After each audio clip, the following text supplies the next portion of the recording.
Tracy. Shall we start? If you can sit down, just few words. My name is Michael Marin. I'm the new CEO of Annecy. So, hello everyone. Welcome in Annecy. Welcome to all of you, and welcome to those who have come to Annecy for the first time. I hope that you will spend a wonderful week with us. I wish to express my gratitude to Women in Animation and to Les Femmes for having chosen Annecy for this day, to organize this day.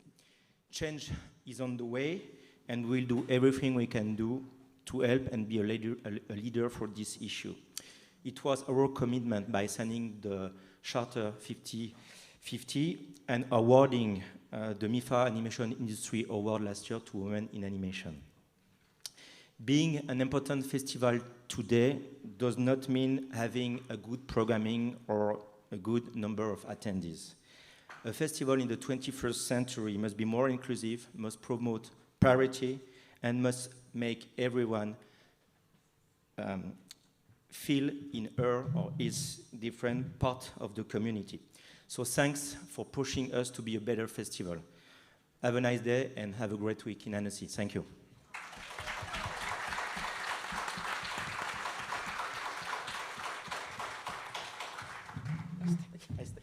Hello, I'm Marge Dean. I'm president of Women in Animation. I wanted to also welcome everyone to our third edition of World Summit, the Women in Animation World Summit. And we have a great program in store today. I think probably the strongest one yet. And it, in a lot of ways, will be a culmination of the last two.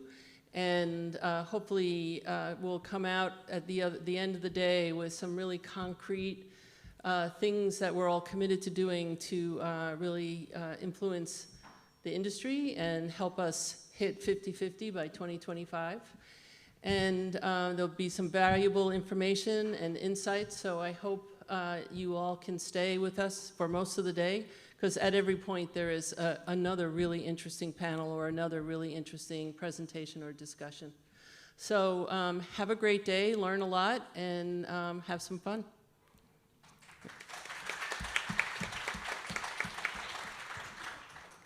Hello. I wanted to tell you about many initiatives that have been launched this past year in France as well, because it has been a huge year for us in France, and a lot of very interesting initiatives have been occurred.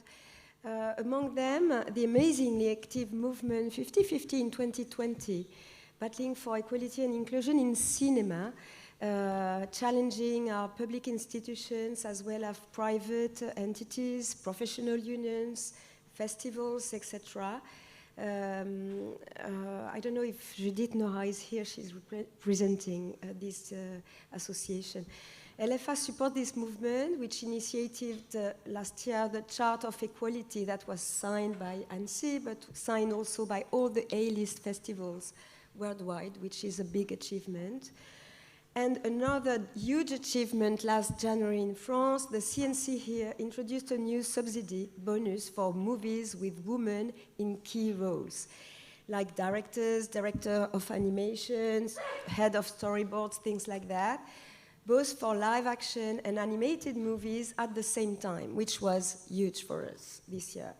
And in March, Julie Gaillet, who created in France an hashtag Maintenant on agit, invited all the different associations working in the areas of equality and diversity in French medias to share thoughts and ideas. Directors, scriptwriters, actresses, journalists, producers are now all sharing thoughts, so belonging becomes a reality.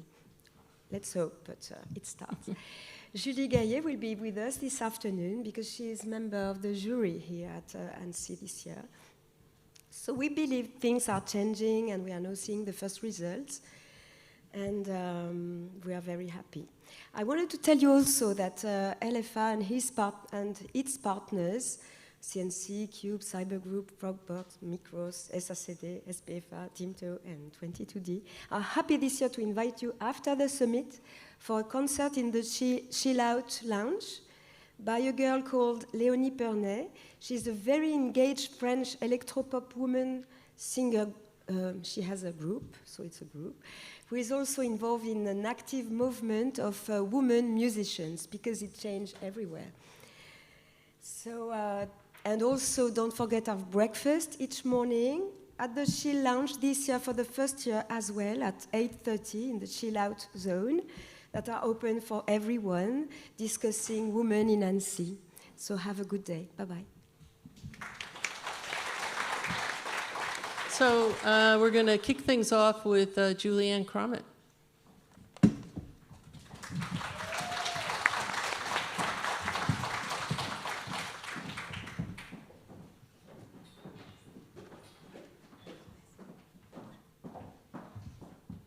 Let's see if this mic works. Oh, it's taped. Hold on one second. We're figuring out a mic situation.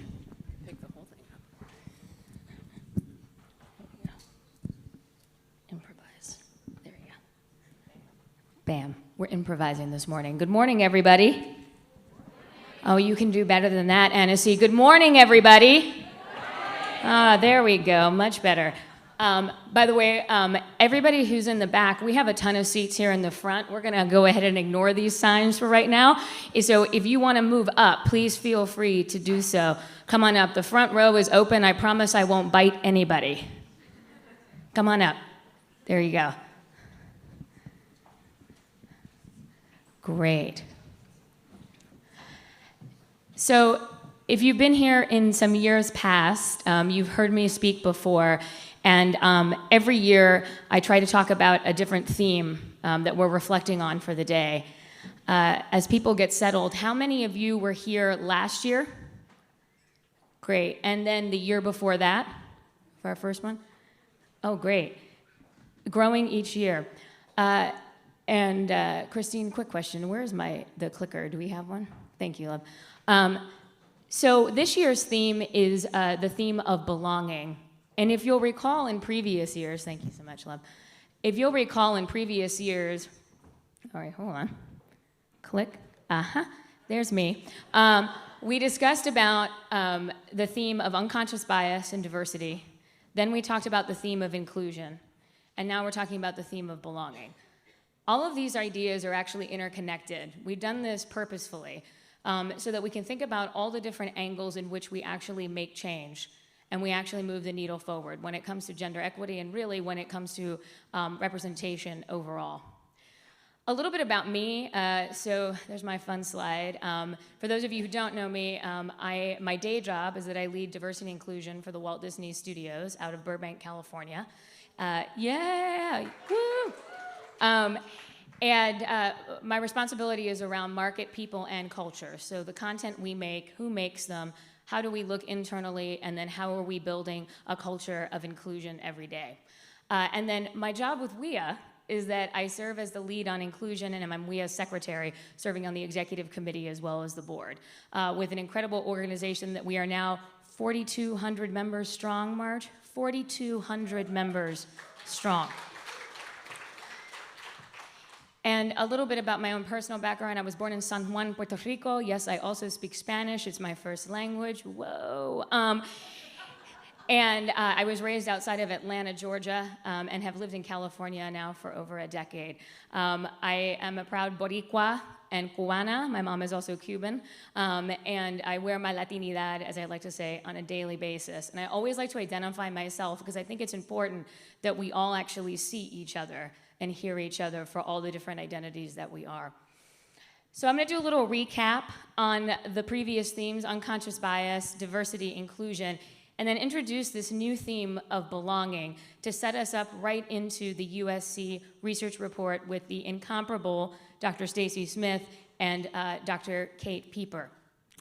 So starting with unconscious bias, you all, because this is like a checkup we get every year, we're going to do it again because we always need to refresh ourselves on concepts. It's not enough to hear it once. We have to keep going back, right, and reminding ourselves of all these things.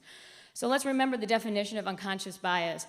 Unconscious bias is the results of shortcuts that our brain takes because of the amount of data we have to process at any given moment. So I'm going to say that again, reminder. It is the result of shortcuts that our brain takes because of the amount of data we have to process at any given moment. And a little refresher course, you've seen this slide before, some of you, we receive 11 million bits of data. New studies actually say it might be 14 million bits. That's due to a lot of our screen time. 11 million bits of data at any given moment, and we can only consciously process 40 bits. So as a reminder, 99.9999996% of everything we think is unconscious. All right? That is how our brain is operating on a daily basis, which sometimes means we go to defaults and we create shortcuts because it's easier to function on a day-to-day basis. You remember in previous ones I talked about it was for our survival back in the day, but then today, now it causes us sometimes to go to stereotype, to assumptions, and to blind spots that we have. So even a tiny bit of bias can have a big difference. Remember that these biases, they add up in our brain over time. It's not just a single one and done, but it's the shortcuts that we're taking on a daily basis. And that sometimes can prohibit us from thinking inclusively, from creating spaces that are inclusive, which is a bit about belonging, but also can cause even more sort of dire consequences when we look at how bias slips in over time and we see representation then slip in or lack or slip down the slope when that bias slips in. So Stacy and Kate are going to talk about this in greater detail, but essentially as bias creeps in an organization, we often see representation decrease across different ethnic groups, genders, etc. So let's refresh the types of biases. Oh yes, we're going to do this slide again, folks, just to remind ourselves, because it connects to everything you're about to hear from USC too. So social biases, if you'll recall, these are the biases that happen between our interactions with each other, right? Like me bias is the most common type. So like me bias is that we tend to favor and like people who are like us. We're real great humans. We really like people that are like us. So think about when you meet somebody or you see a resume from somebody who's from your hometown or who grew up in the same neighborhood or who went to your same school. You know that warm, fuzzy feeling you get in your stomach? You get so excited. That's like me bias. You know nothing about this human, literally, except they are from your same hometown or went to the same school. I'd like you to think about everybody you grew up with or everybody you went to school with. Did you like all of those people? You see, like me bias. And it works really nicely with memory bias. So memory bias is about the way that our brain processes memory or the events that happen to us. Recency bias is a very common type of memory bias. Recency bias is when we actually take the most recent set of events and we substitute it for the whole data set.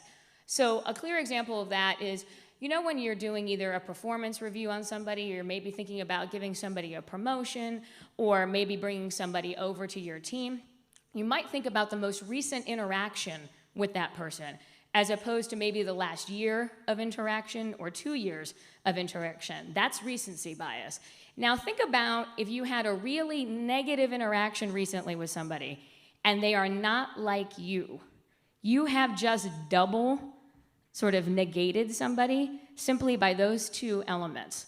And then think about the opposite. What if somebody is like you and you had a recent positive interaction with them? You've just preferenced them doubly over that other person, simply just by social bias and memory bias. Crazy, right? Add that in to decision-making bias. So decision-making bias is bias based on the previous decisions that we've made without looking at a new data set. A really common trope of this we broke last year at the Walt Disney Company, which was that pesky rumor that black-led films don't do well outside the United States. And a really funny thing happened called Black Panther. And $1.3 billion later, it seems like they do. And so decision-making bias is at 20 years in Hollywood. That was a belief that people were holding on to from decisions that they were using to justify that belief. So they said, oh, this movie didn't do well, so this must be true, right? But guess what? It's really not empirically in any way, shape, or form. So that's how decision-making bias can actually play out in some really damaging ways in thinking about how we make content or who makes content. And then you add that into a new one I've thrown in this year. You see, folks, when I do a recap, sometimes I throw something in new, which is us versus them bias. So this is the bias that comes from when you preference your in-group versus somebody else, and you believe that your truth is better than theirs around the same topic. This has never happened before. And it can happen in many different ways. Often when you're bringing two teams together and you're meeting that other team for the first time, you might think the way we've done things is the right way over the way they've done things, without actually thinking about what's the best from both teams, and if we brought that together, could we actually make something greater? So that's how us versus them bias often plays out, and then think about it harnessed with decision-making bias, adding any decision that you made in the past to the way that you've done things, and suddenly, oh, you have a recipe of either conflict or a no-go. So think about those times when you're able to actually stop and say, wait a minute, how could I learn the best from the other group that's coming here, as opposed to maybe assuming the way I've always done things or we've always done things is actually better. So think about when you're making those preferences as you think about unconscious bias. And then I always bring this example back because it's an oldie but a goodie. Everybody pull out your phones, if you have them, your smart devices, up in the air. Oh no, this is interactive, folks. There you go. Bonnie already has hers up. There you go. Everybody up there. I want you to hold it in your dominant hand. So whether you're right-handed or left-handed, hold in your dominant hand. And if you were to watch a video on your phone and you wanted to watch it in landscape mode, how might you turn your phone? Right-handed people, which way do you turn your phone? To the left? That way. And then left-handed people, which way do you typically turn your phone if you don't switch hands? To the right? Anybody? Do we have any left-handed people? Yeah. Which way do you usually turn it? To the other way, to the right, yep. So when Google launched the iOS uploader for YouTube, about 10% of the videos were loading upside down, and nobody could figure out why. Left-handers, as you might know, about 10% of the global population is left-handed, and there had been no left-handed engineers on the design team, so nobody thought to turn the phone the other way. So when people were uploading their videos and they were a left-handed device user, their video kept loading upside down. And so this caused a huge uproar, time, money, a PR nightmare, right? And it could have easily been fixed by a left-handed engineer being in the room and just turning the phone the other way. This is an example of how unconscious bias can play out in kind of a non-typical way that you might not think about, which is handedness, literally, perspective of using a device in a room. And it wasn't, let's be clear, it wasn't that the right-handed engineers walked in that day and said, today's the day. We're gonna get the lefties. It was that they literally didn't think to turn the phone the other way. It was their blind spot. It was their blind spot. So I want you to think about, as we transition out of this unconscious bias section, what are my blind spots? What are the things that if I were thinking about it differently or had different people in the room or had a different team that I brought together, what might we see or catch that we would miss in any other circumstance? And maybe it's as simple as just turning the phone the other way. With that, last year we talked about this topic of inclusion. And if you recall, what inclusion means is the process of including and using the power of differences and similarities to achieve a common goal or objective. It's very important, the phrasing of this, the power of differences and similarities to achieve a common goal or objective. It's going to tie very closely to belonging, which is why I want to make sure to focus on that language. It's not just the facts that we are similar that create inclusion, but also things that make us different than create inclusion, because it's about recognizing those differences and leveraging each other's differences and similarities to achieve a common goal. And so with that, I want to pause and talk about intersectionality for a minute. It's also going to be in the research you'll see in a moment, which is the analytical framework which attempts to identify how interlocking systems of power, which often have to do with identity, impact those who are marginalized in society. So when we talk about intersectional identity, it often refers to all the things that make up our identity. I am Latina and I am a woman, right? I'm also American. Those are all things that make up my identity and my perspective. And we often talk about people in single identity silos, but that's how none of us actually live our lives.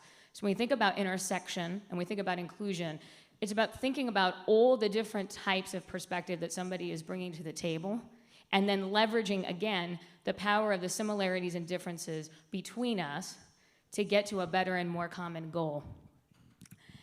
And just because I always like to throw in some numbers for our business people, this was a study from Deloitte and Burson that happened just over a year ago about how inclusive teams have better outcomes. They studied a myriad of companies across Fortune 500 organizations, and they had some pretty astonishing findings. Cultures of those companies that were more inclusive across multiple measurements had better financial and business results across the board, and you can see it here.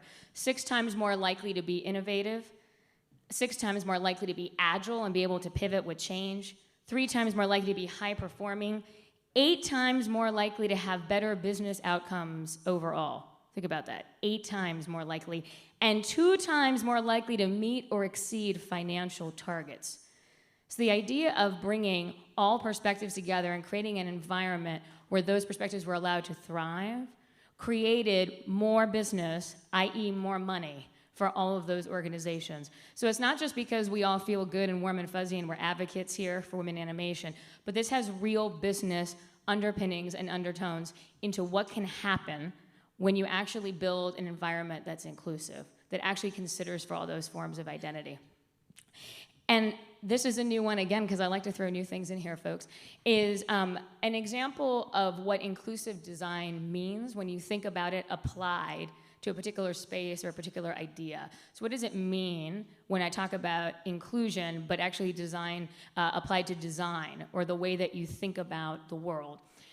This is an example. So when in the United States, there was an Accessibility Act that was passed that just ensured that every place and space in our country was more accessible to those who needed it to be, that there were accommodations and there were ways for people to more easily get around in the world. And one of those things was to create crosswalks where you could actually be able to lower yourself to cross without needing to step over a curb. So for example, if you had a mobility need, this was an accommodation for you to be able to actually cross safely across the street. Now, something really incredible happened when these were installed at crosswalks. The number of pedestrian fatalities crossing the street of every person went down.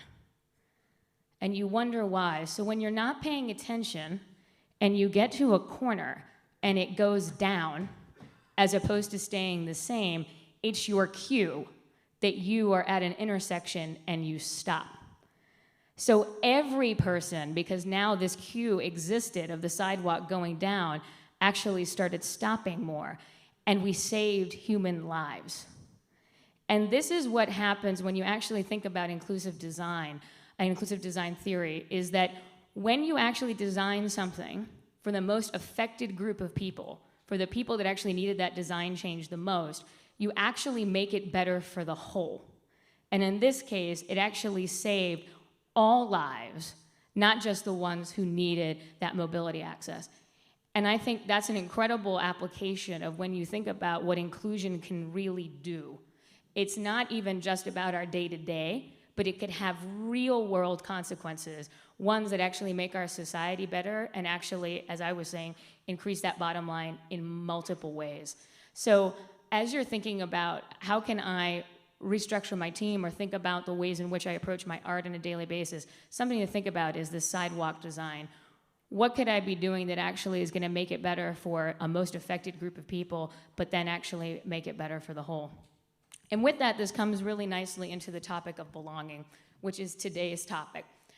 And I think what I really like about the last example is it shows how changing a space can actually make somebody feel more included and actually feel like they belong. And belonging is when we really talk about the organization and the things that are around human beings to make them feel like they exist. I'm gonna bring it back because it's an oldie as a goodie. You remember I always say, and this is from Verna Myers, that diversity is being invited to the party. Remember that? Inclusion is being asked to dance. And belonging, today's theme, is that your music is played. There we are. your music is played.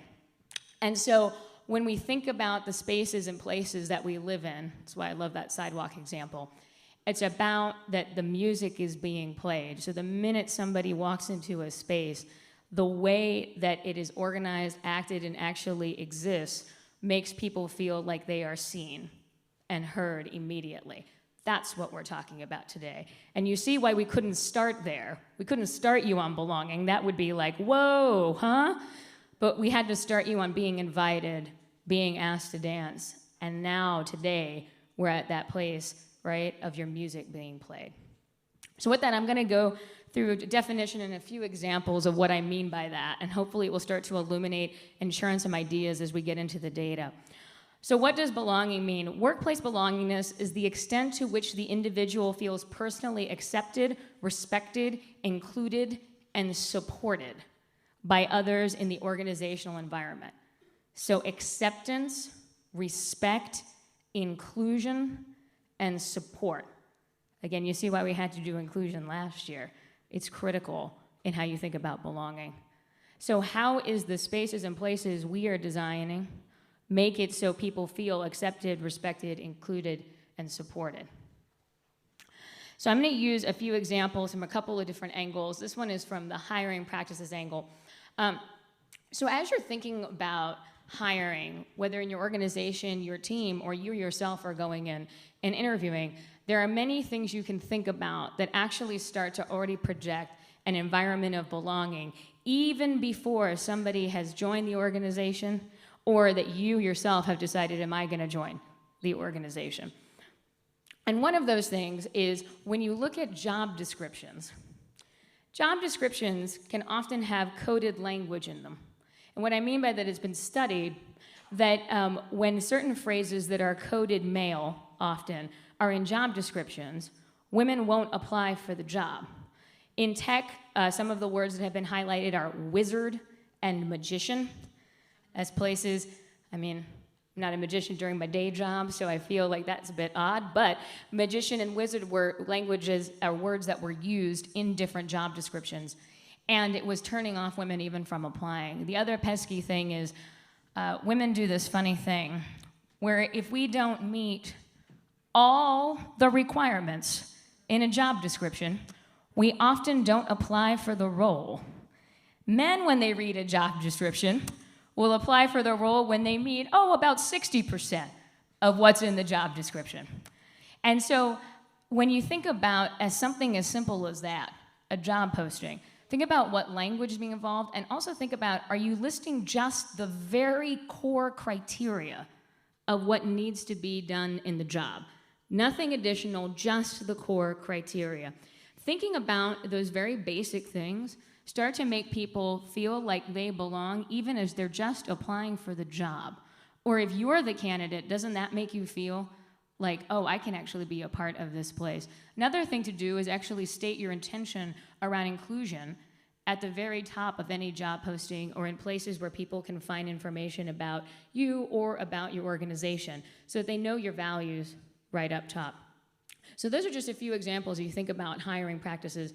Another thing too is when you think about interviewing or when people come in for an interview, isn't it nice when you see a lot of different kinds of people who interview who are from all different backgrounds or different parts of the organization?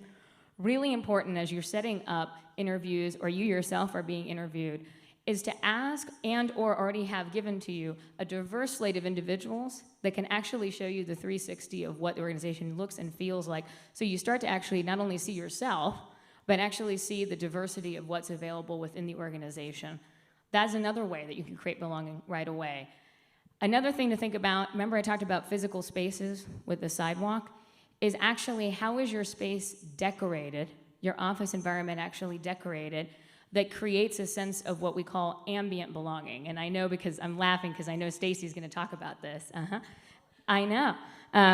But ambient belonging is when a space actually just naturally has a feeling of inclusivity in the way that it's designed and what's on the walls. So a way that you can not create ambient belonging is when there's incredibly sort of gendered things on the wall. An example of that might be posters of different movies or television shows that might feel very specific to a different background or a particular type of person.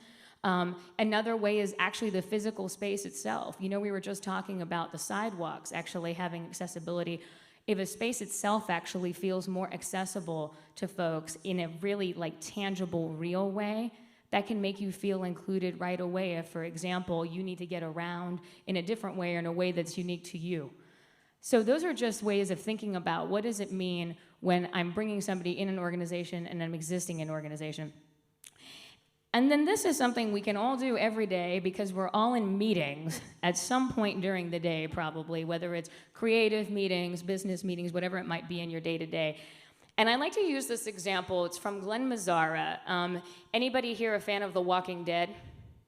Circulate, High and proud. Who's fans of The Walking Dead? There you go. You stuck it out too, I love it. Zombies are still going. They're just still going. So Glenn Mazzara was the showrunner of The Walking Dead in seasons 2 and 3. He was also showrunner on The Shield and on Damien. He's a big advocate for inclusion in Hollywood. And he talks about his experiences very openly as a self-identified straight cis white male. And he was showrunning, and I would believe it was on The Shield. And he noticed that 2 mid-level writers, so these were 2 sort of experienced writers who were women, were not talking in the room. And he couldn't figure out why. So he approached them after one of the sessions, one of the writing meetings that day, and he said, "You're not talking, what's going on?" And they go, "Well, we would, but we keep being interrupted." He goes, "What are you talking about?" He hadn't noticed. He was actually genuinely asking, "What are you talking about?" And they said, "Well, why don't you watch?" And so the next day, he came in the room. He didn't say anything about the conversation, obviously, to anybody. And he just sat back and he observed the room. And they were indeed being interrupted. So he decided the next day, he came in with a new rule for the room. He said, from now on, when we come in with prepared pitches, which means you're coming in, right, with a prepared idea to share with the room, nobody interrupts anybody while they are pitching. Nobody interrupts anybody. And he didn't say it was because the women in the room were being interrupted. Very important. He just said, nobody interrupt anybody. And guess what happened? Everybody had to listen to everybody else's ideas in full, without interruption. And that made the room more productive, actually made them more efficient, because they were actually listening through everybody's ideas, so things stopped being repeated all the time because you were actually listening through. And it made the room more creative because he had actually created a sense of belonging by introducing that one meeting practice change. And he said he now does it in every room. It's a standard rule that he puts forward and has never looked back. And for those in the room, in case you're curious, what was happening from an unconscious bias level, because I like to connect the dots, is that voices, our ears, are actually trained to register lower registered voices more than higher pitched voices. And so if multiple sounds are coming in, we tend to hear much more frequently the lower registered pitches, which is often why when women are interrupted, it goes to a male voice in the room. And so he himself also did the exercise of becoming more conscious of that as he had implemented the no interruption rule. Again, creating a better sense of belonging, and him as a leader taking on that responsibility. So if you're a leader in a room or you're often in creative settings, think about just those 1 or 2 changes that could actually change the whole for everybody else in terms of a feeling of belonging in the room. And guess what? It's going to become more powerful and more creative almost overnight. And then I'm going to end this on this particular note because I think it connects to the idea that we as storytellers actually have a profound role in how we create a sense of belonging in our audience and how we actually can debunk stereotypes, which actually create a sense or could actually go against a sense of belonging on a day-to-day basis. Chimamanda Adichie is this amazing writer from Nigeria. If you haven't read the book Americana, I highly recommend it. She has a very powerful TED Talk on the, quote, the danger of a single story.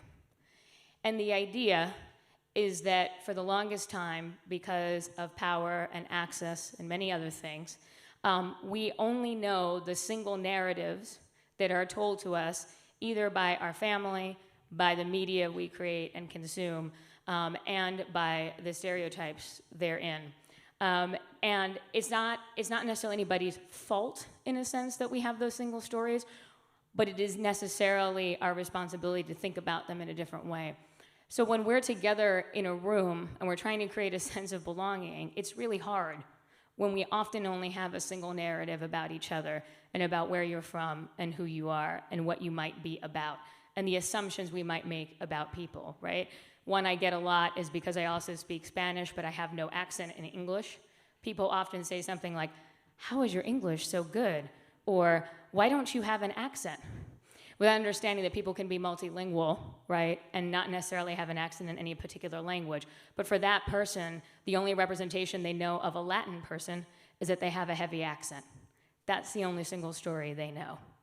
And so as we're thinking about this idea of belonging today, I want you to reflect on this idea of the single story and how we actually have the power as storytellers to debunk those single stories and also empower voices from all different backgrounds to tell their own stories as part of the multifaceted and multi-layered existence that they and us and we all live. And as we do that, that will also help tremendously in our own sense of belonging, both ambient and direct. And I will bring her back because she's my hero. And this was no truer in my own life than when I saw Betty from Ugly Betty, or Betty La Fea, on screen for the first time, because it's the first time I saw my life reflected in any way that was more multi-layered and not a single narrative. And I somehow knew I belonged in a completely different way, because she didn't have to choose between being Latin and being an executive in a company, right? Or being a woman. That she could be all of those things and be her fabulous, glorious, multi-layered self. But more importantly, the world saw a representation of somebody who was Latina that was all of those things, which starts to break down the narrative of the single story. She wasn't a villain. She wasn't a gang member. She wasn't somebody doing something terrible. She was somebody living her life and making an impact.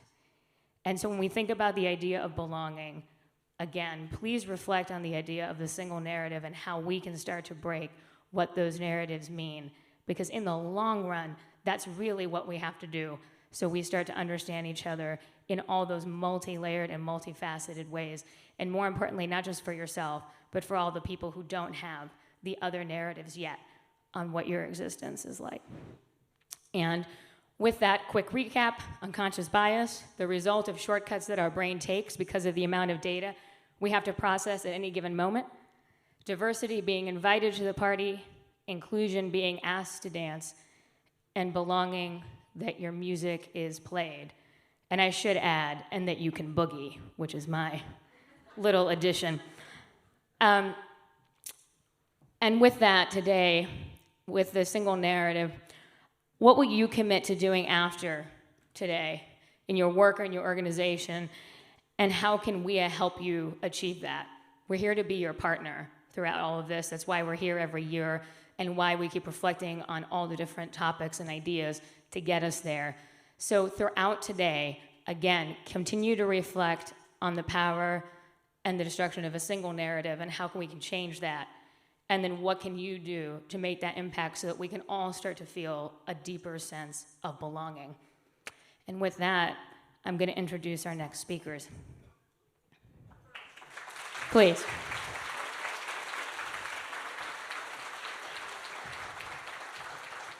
Thank you so much. Thank you.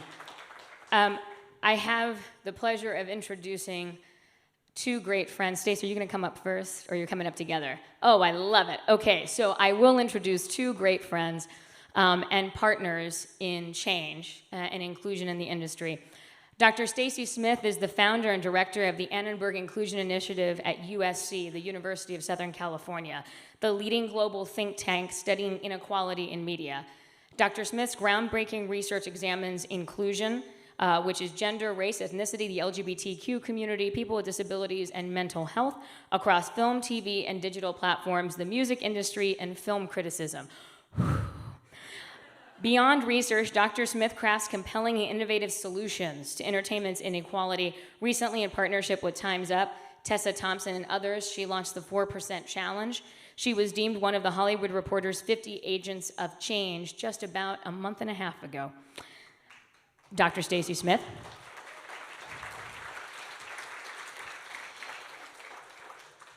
And Dr. Catherine Pieper is a research scientist at the Annenberg Inclusion Initiative, where she contributes to the initiative's work across film, TV, and digital media, music, and film criticism. She received her PhD from USC Annenberg, and she's extremely funny. So with that, Dr. Stacy Smith and Dr. Kate Pieper.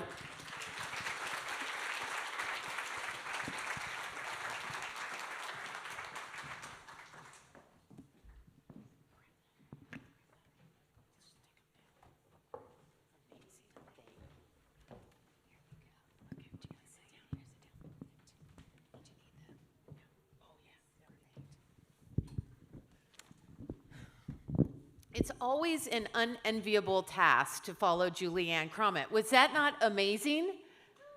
Amazing. Thank you. Well, I just have to give you a little warning. She talked about having 11 bits of data coming at you at any given moment. We're going to amp that up to about 13 million in the next 30, 35, 40 minutes. So buckle up. We often move fast. As you all know, the conversation around inclusion in the entertainment industry has really reached a fever pitch. But oftentimes that conversation is really about live action. Let's think about this. The Directors Guild puts out a report every year talking about the percentage of directors that are working in episodic live action series. The Writers Guild puts out a report that I don't believe that animation is considered in. And the Producers Guild, well, they don't put out a report every year in the United States, so we're not sure how producers are doing in the industry. And so we know. We know, right, in which we will share with you today. We do interrupt each other, so we need a no interruption rule that Glenn has, but that might happen up here as we've worked together a very long time. We thought it was really important when WIA came to us and asked us if we'd be interested in doing a large-scale analysis of inclusion in animation. We enthusiastically said yes, and there are 3 people that we really have to acknowledge in the room today that helped tremendously, not only partnering with women in animation, but personally were resources to us. And of course, one of those individuals was Julianne Cromit, but also Tracy Campbell and Marge Dean for their incredible effort. So please join me in thanking them. 2 other people deserve recognition. We actually had an animation whisperer at our disposal, and that was Bonnie Arnold, who's also in the room, that helped us tremendously with this effort. And because of the generous support of women in animation, we actually had a junior fellow on that project who flew from Los Angeles to be here today, and that's Hannah Clark, who helped tremendously. So our goal really today with unveiling this comprehensive overview of inclusion in animation, and this is probably our most comprehensive report that we've actually done today. It's actually our 45th report on inclusion, and I think as a team, we're quite proud of the ecosystem approach that we've taken to really illuminate how women and women of color in particular are doing in very varied facets of the animation industry. So we had one overarching question that we wanted to answer when it came to this investigation. And that question was this very simple query. How inclusive is the animation industry when it comes to access and opportunity for women? This very small question was put before us, and to answer it, we actually conducted 7 different investigations. We looked across film and television, who's working above the line in animation, who's as directors, producers, actors, who's working below the line, 9 different unit heads or positions in film, 5 unit heads in television, and then how are the executive ranks performing when it comes to inclusion across 11 different production companies or studios directly involved with animation and 14 different television-based companies. In addition to this quantitative work, which I'll be covering, we also did a series of qualitative investigations where we interviewed 38 women who are in their early career in the animation space and asked them about the barriers and opportunities in animation. We talked to men and women who are executives and asked them very similar questions. And then with the support of the Animation Guild, we surveyed over 250 individuals or members of the Guild. I'll cover the quantitative portion of the study. Kate will cover the qualitative portion. We like to split it up because it helps to focus as we change back and forth on the information. I also have to warn you, Kate is nicer and funnier, as Julianne said, so be prepared for that. I usually get to deliver the bad news, and today we are living up to that. Please feel free to tweet out the slides and the study. We want to garner as much interest and social media attention to the research as possible. And it's a good way to let folks know where the animation industry is doing well and where there's always room for improvement. So to answer our first question, how inclusive is the animation industry, we start by looking at who's on screen. And if you just take a look at how females are doing on screen in animation, if you look across 120 of the most popular films from 2007 to 2018, or the 100 animated television series, the first episode or segment, you see that we're far away from a 50% goal. Females are 50% of the box office, 50% of the population, and well over half of the viewing audience on television. There are only 17% of the leads or co-leads in the 120 top animated films. There are only 3% of those films feature a woman of color driving the action. Moana, Princess and the Frog, and then of course one of the Blue Smurfs was voiced by an individual from an underrepresented racial ethnic group. You see that television is doing a bit better here when it comes to on-screen representation. 39% of all speaking characters that were credited were female, girls and women on screen, and we see a higher proportion, 12% of non-Caucasian girls and women being credited in those storylines. When we move from on-screen to who's calling the shots, it starts to explain why we might see fewer women actually on the small or large screen. When we take a look at how female directors are doing in animation, it's actually quite rare to see a woman calling the shots in the director's chair. When we look to film, only 3% of all film directors were women. That's 5 jobs, 5 opportunities. It's actually only 4 because Jennifer Nelson got to work twice. And there are only 13% of the first episode or first segment across 100 of the top animated series. Only 13% feature a female director. Only 2% of those are women of color. And what's interesting, all of the women of color across film and television were of Asian descent. So we're not even seeing representation behind the camera across different racial or ethnic groups or multiracial or biracial storytellers behind the scenes. Now, it's always a fun day when I get to share positive news, and so it's really nice that I get to say something positive for once. And so this was one of our most pronounced findings. And this is something that I think is really important as we continue our conversations throughout the day and we think about belonging. And Kate will talk more about belonging in a moment. Belonging is really you fit in and your work is validated, kind of a shortcut to Julianne's definition. And we see something happening in the producerial ranks. We looked at produced by credits. capital P producers in live action and animation. And we found that in animated films over the last, from 2007 to 2018, 37% of all producers were women. 37%. Actually, that statistic is completely unheard of because only 15% of producers in live action were women. So we're actually seeing animation lead for the first time in a very pronounced way over 12 years, 13 years of content. Now, I want to point out something that's really important here when we were talking about bias earlier. You see in live action, it's the yellow bars, you see a flat line.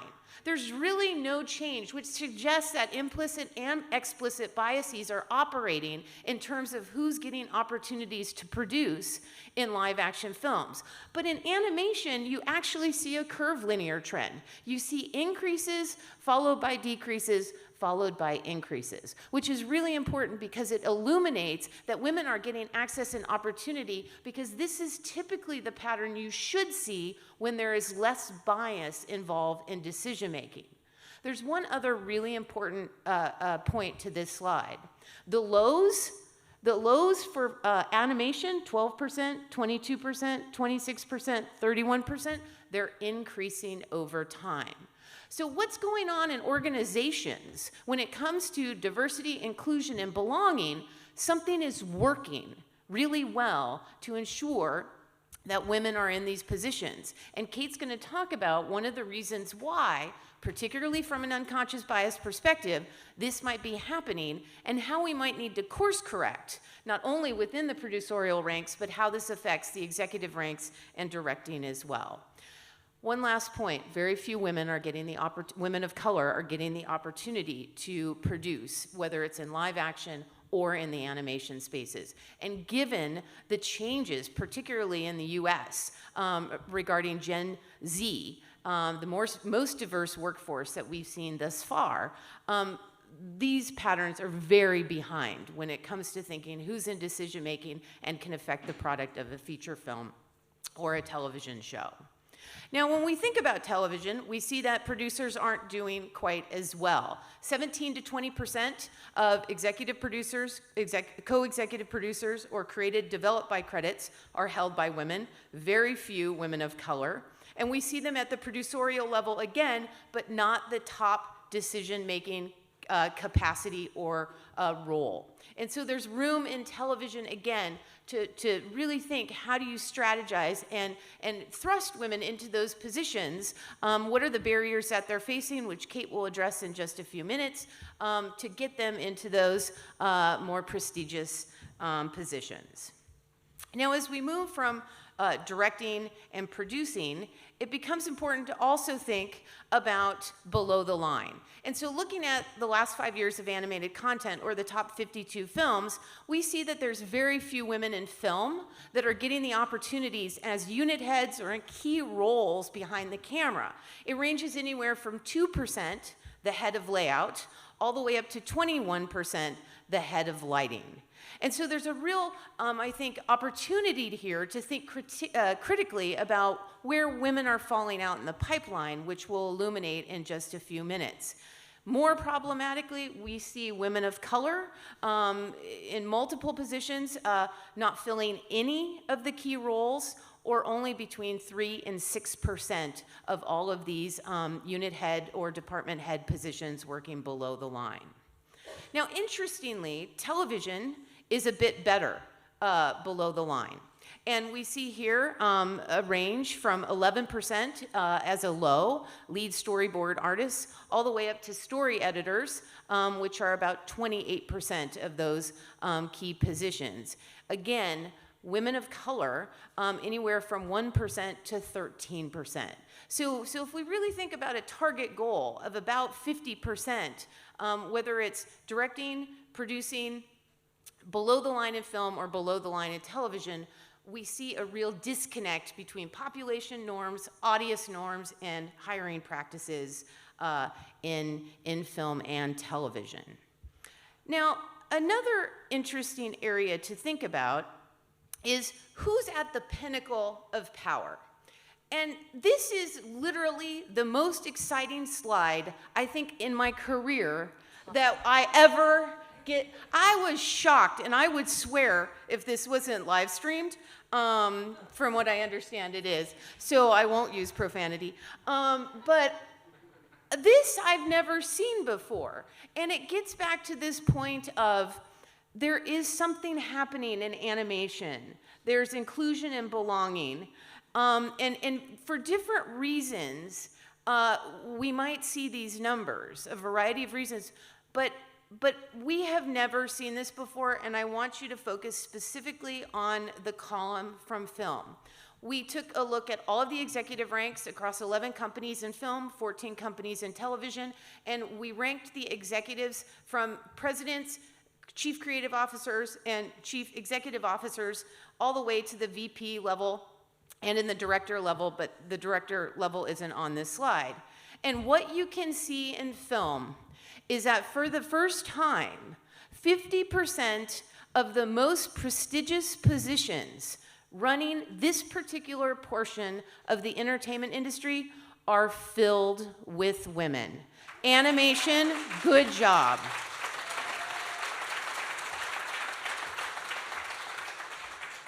Now, there's a very common pattern that we see. It's typically when power increases, females' participation decreases. And you can see that from the VP level all the way up to the top level in television. But you see 50% of all senior vice presidents being held by women in film, and over 68% of vice presidents and heads being women in film. So there's a very strong pipeline in a particular medium that has often been resistant to putting women in these executive ranks. Now, where there's room for vast improvement is in the television lane, but also for putting women of color into these positions.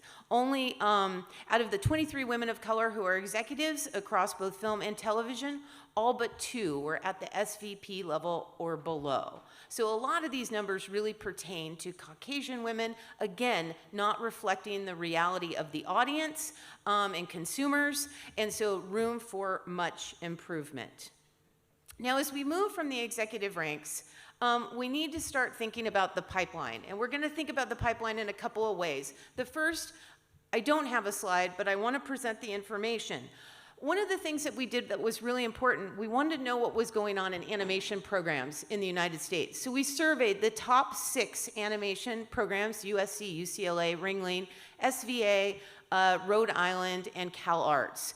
We asked them for their data on animation programs, and every institution gave it to us. Fully half or more of all enrolled or intending students over the last 3 years, from 2016 to 2018, half or more were women.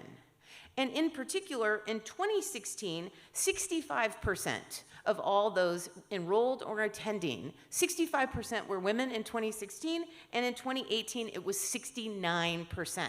So there is a very strong pipeline coming out of the institutions that are training individuals to come into the animation space. Secondly, we looked at the proportion of women submitting and having their animated short films played at the top film festivals in the United States. We looked at Sundance, South by, Telluride, Tribeca, and the New York Film Festival. Sure enough, women are submitting short films in increasing numbers. Overall, 47% across all 3 years of the animated shorts submitted and accepted had a female director attached. And what you can see over the last 3 years is a linear increase of 33% in 2016 to 60% of animated shorts had a female director attached in 2018. So the pipeline is actually very strong. And so when we compare the pipeline to what's going on in the different tracks, whether it's directing or producing, it makes us start to wonder where women are actually dropping off.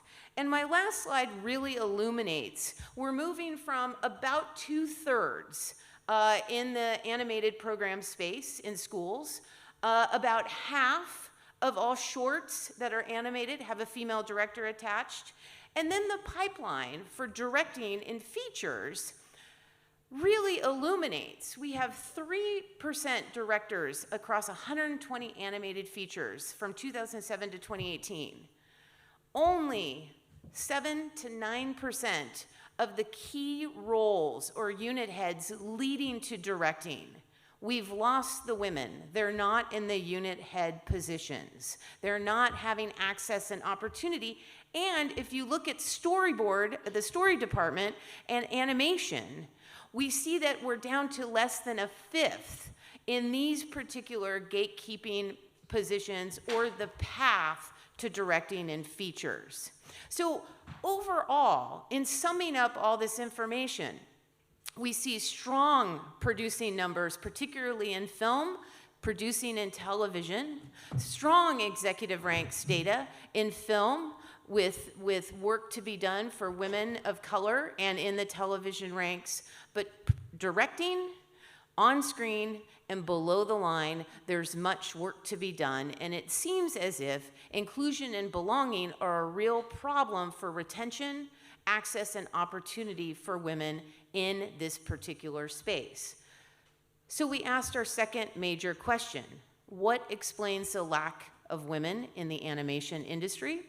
And to answer this small query, I will turn it over to Dr. Pieper. Who's apparently going to also provide a comedy routine. Right, Who knew? exactly. Who knew that was part of the morning? Right, so we were interested not just in the numbers, but to understand why we see fewer women in certain roles throughout the animation industry. And so we conducted a qualitative analysis. We love to count, we love to amass the numbers, but we also love to talk to people and find out what's happening, what their experiences are, and where they see bias in the industry. And so as you heard, we had three main components to this qualitative analysis. We conducted in-depth interviews with 38 women in their early career. Their average age was 29, and about a third of them were from underrepresented racial or ethnic groups. We additionally talked to 37 decision makers. 30% of them were men, about 20% were underrepresented. Their average age was 50, so a good cross-section of decision makers in the industry. And then in partnership with the Animation Guild, we conducted a survey of over 250 individuals.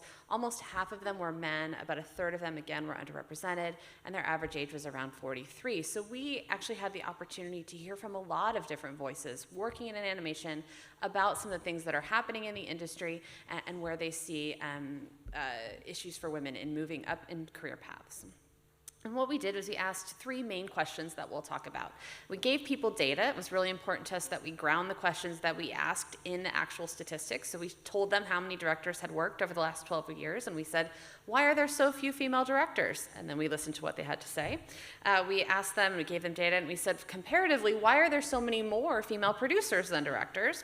And then we asked, with data from the Animation Guild, on why there's a lack of gender parity in the animation industry more broadly. And so across these three questions, a few different themes emerged that we'll talk through today, and they really provide a picture of what limits the participation of women in the animation industry. And because we're educators, we're going to do a little teaching. So that's exciting for all of you. Hopefully you'll learn something.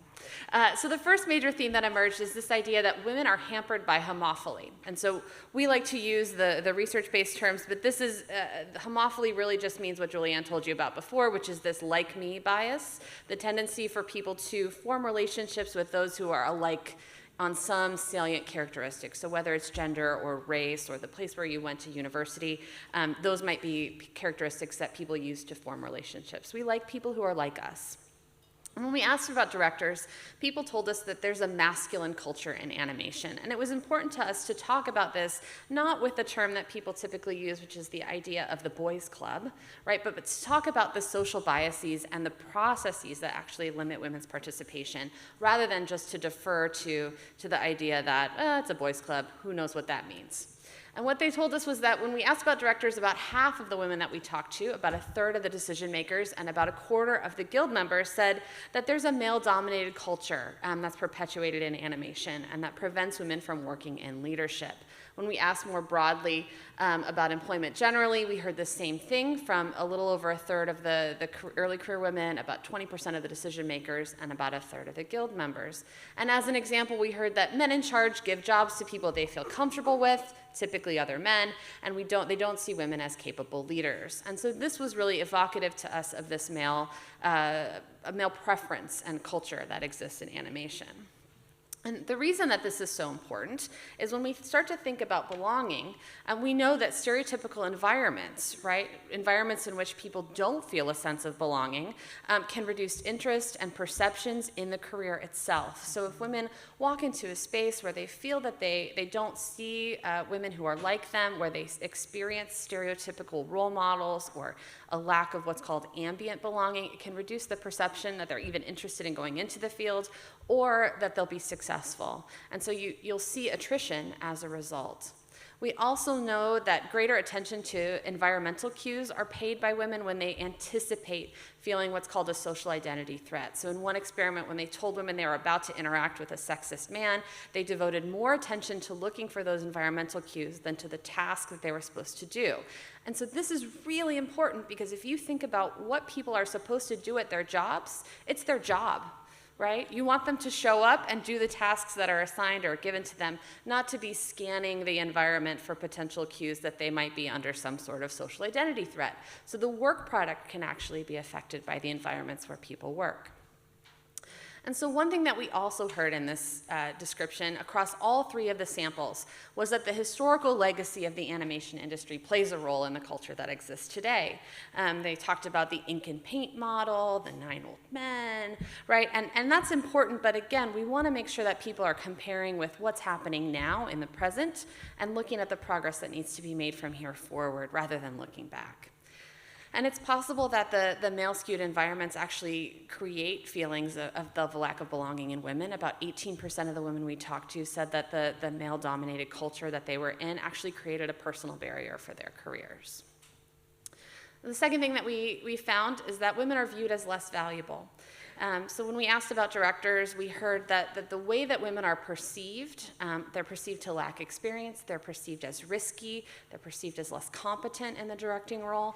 And we heard this from about 1/3 of early career women, over half of the decision makers we talked to, and about 1/4 of the guild members.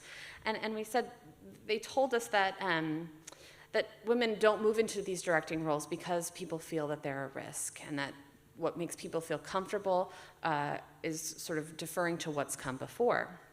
And we found this really interesting because we also heard quite a few stereotypes about what it means to be a director, words that aligned with more masculine characteristics. So you have to be a visionary, you have to be commanding, right? You have to be tough. And we heard this from about 20% across the board of people in different categories that we talked to. And what was really interesting about this use of stereotypes is what happened when we asked about producers. And when we asked about producers, we also heard about stereotypes. But here, all those stereotypically feminine traits were perceived to be an asset for producing. So over half of the people we talked to said that because women are organized and collaborative and supportive, they were good producers. We also heard some pretty condescending terms, that being more secretarial, administrative, that they were caretakers and helpmates, and it was like parenting to be a producer, which we found really interesting because, you know, we go to work every day and it's nothing like parenting, even though there's quite a few administrative tasks we have to do. Not parenting at all. And so here is where we find really interesting about this is that it aligns with a large body of research on leadership traits and what prevents women from ascending into leadership roles. And what these two categories for directors and producers show us is that there's a real lack of fit between the idea of being a director and the idea of being a woman. And this, again, like I said, lines up with decades of research about leadership biases. And when we think about leaders, we tend to think about traits of leadership that align with masculine attributes, not so much with feminine attributes. And so to promote women into leadership roles like directing can feel risky because we perceive women as lacking the very traits that we assign to leadership roles. We also know that women can be punished when they ascend to leadership roles and they exhibit masculine traits. So evidence suggests that when we actually hire women into leadership roles, the hiring criteria can shift. So when women show up and they tend to act in a more masculine manner, or they exhibit what we call agentic traits in leadership, more weight is given to their social skills in a hiring situation. We also know that women are less likable. They're seen as less likable when there's no information given about the stereotypically feminine attributes that they possess. and that when clear information is given about women's competence on a male-type task, women are seen as less likable. And so we call that, don't be too good at your job, right? It's a real problem. And so, however, when the information about women's competence is ambiguous, they're much more liked, but they're not seen at all as competent. It's a problem. So in other words, gender stereotypes can dictate how we evaluate women in positions of leadership. And this is where the producing information gets really interesting, because somehow, in a strange, what Stacey has called twist of fate, this producing path has produced 6 of the 7 top female executives now running the animation companies that Stacey talked about in this slide. So apparently, all those administrative roles can put you right into that track of running a major company. So all the skills that are devalued in directing apparently translate very well to running massive corporations. Who knew? So what's curious to us then is why the traits that make for excellent producers and excellent executives, which is really typically defined in masculine terms, why those don't translate into directing. We also heard that in more general employment, there's a culture issue for women. They don't feel validated in the roles that they have. They feel that they're treated as inferior, that they're interrupted, demeaned, that they don't feel like their work is valued, and that there's just few opportunities for women. And this is really important because, as Stacey mentioned, when we think about belonging, this concept of fit, right, what role are you in, and does it fit with who you are, and the concept of validation, are you valued for the work that you're performing, really align to create that sense of belonging. The third category that we heard from people is that maybe women just aren't interested in directing. It's possible, right? Maybe they just don't want to do this. And so cutting across directors and employment, so these are numbers for directors, about 1/4 of the women that we talked to, over 1/3 of decision makers, and 1/5 of the guild members said perhaps women just aren't interested, or they're not supported from a very young age, or there's no opportunities that they get to even be directors. And we heard the same thing when we asked about more general employment. Again, around the same percentage of people said, well, maybe women just don't want to work in animation. Maybe they want to do pottery or painting or other forms of art and self-expression. Maybe that's what's happening. And we said, maybe. It doesn't seem likely if they're going to animation school. Go to animation school to be a painter. I mean, you could.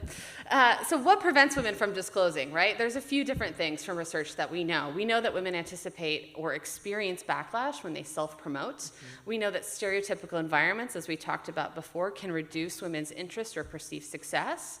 We know that under conditions of stereotype threat, so the fear of confirming a negative stereotype about your group, that women might choose to go in and elect to announce ambitions into a more gender stereotypical career path. And we know that when individuals see tokenistic hiring practices where only a few people from their group make it to the top of an organization, they're less likely to apply. So there's a lot of reasons that women might not disclose what they want to do. However, there's also a great way to figure out what women want to do. It's to ask them. And so we did. And 90% of the early career women that we talked to said that they do, in fact, aspire to leadership roles. Who knew? 40% of them or so, they want to be showrunners. 35% say that they want to direct. 35% want to be an art director. 18% say they want to be executives. And we heard about a variety of other key roles: production design, layout, so many other things that people want to work in. And they understand that it's a career path to get there. So we also heard that there's comparatively more women working as producers because there's a career path available. And so one thing that's important to us is where we see a lack of pipeline for female directors is to think about where we do see a pipeline for female producers and how women might be tracked into that path early in their career, either because of the way that they disclose their ambitions or perceptions that other people have. The last section that we wanted to talk about is particularly what women of color experience in the animation industry. We saw the low numbers, and we wanted to know what was happening. So we asked the early career women who identify as women of color about their experiences in the animation industry. 2/3 of them said that they're tokenized, or they're the only one in their company or their work group. They feel isolated, that they have to work harder, or their contributions are minimized. About half of them said that who they are might be seen as an asset or is more trendy right now, but that the industry still is fairly tone deaf when it comes to incorporating what women can do as women of color, being valued not just for who they are in terms of their background, but actually the skills that they have. And so we were also curious not just about what problems exist, but what solutions exist too, because we know that when we come in to do a research study, you've all been here for 3 years thinking about unconscious bias, inclusion, right? You've been working on these issues in your company, and we were curious what people knew about them. And so we said, what efforts are you aware of, and are they working? And people told us that 3 main things are happening. One, that there's hiring happening.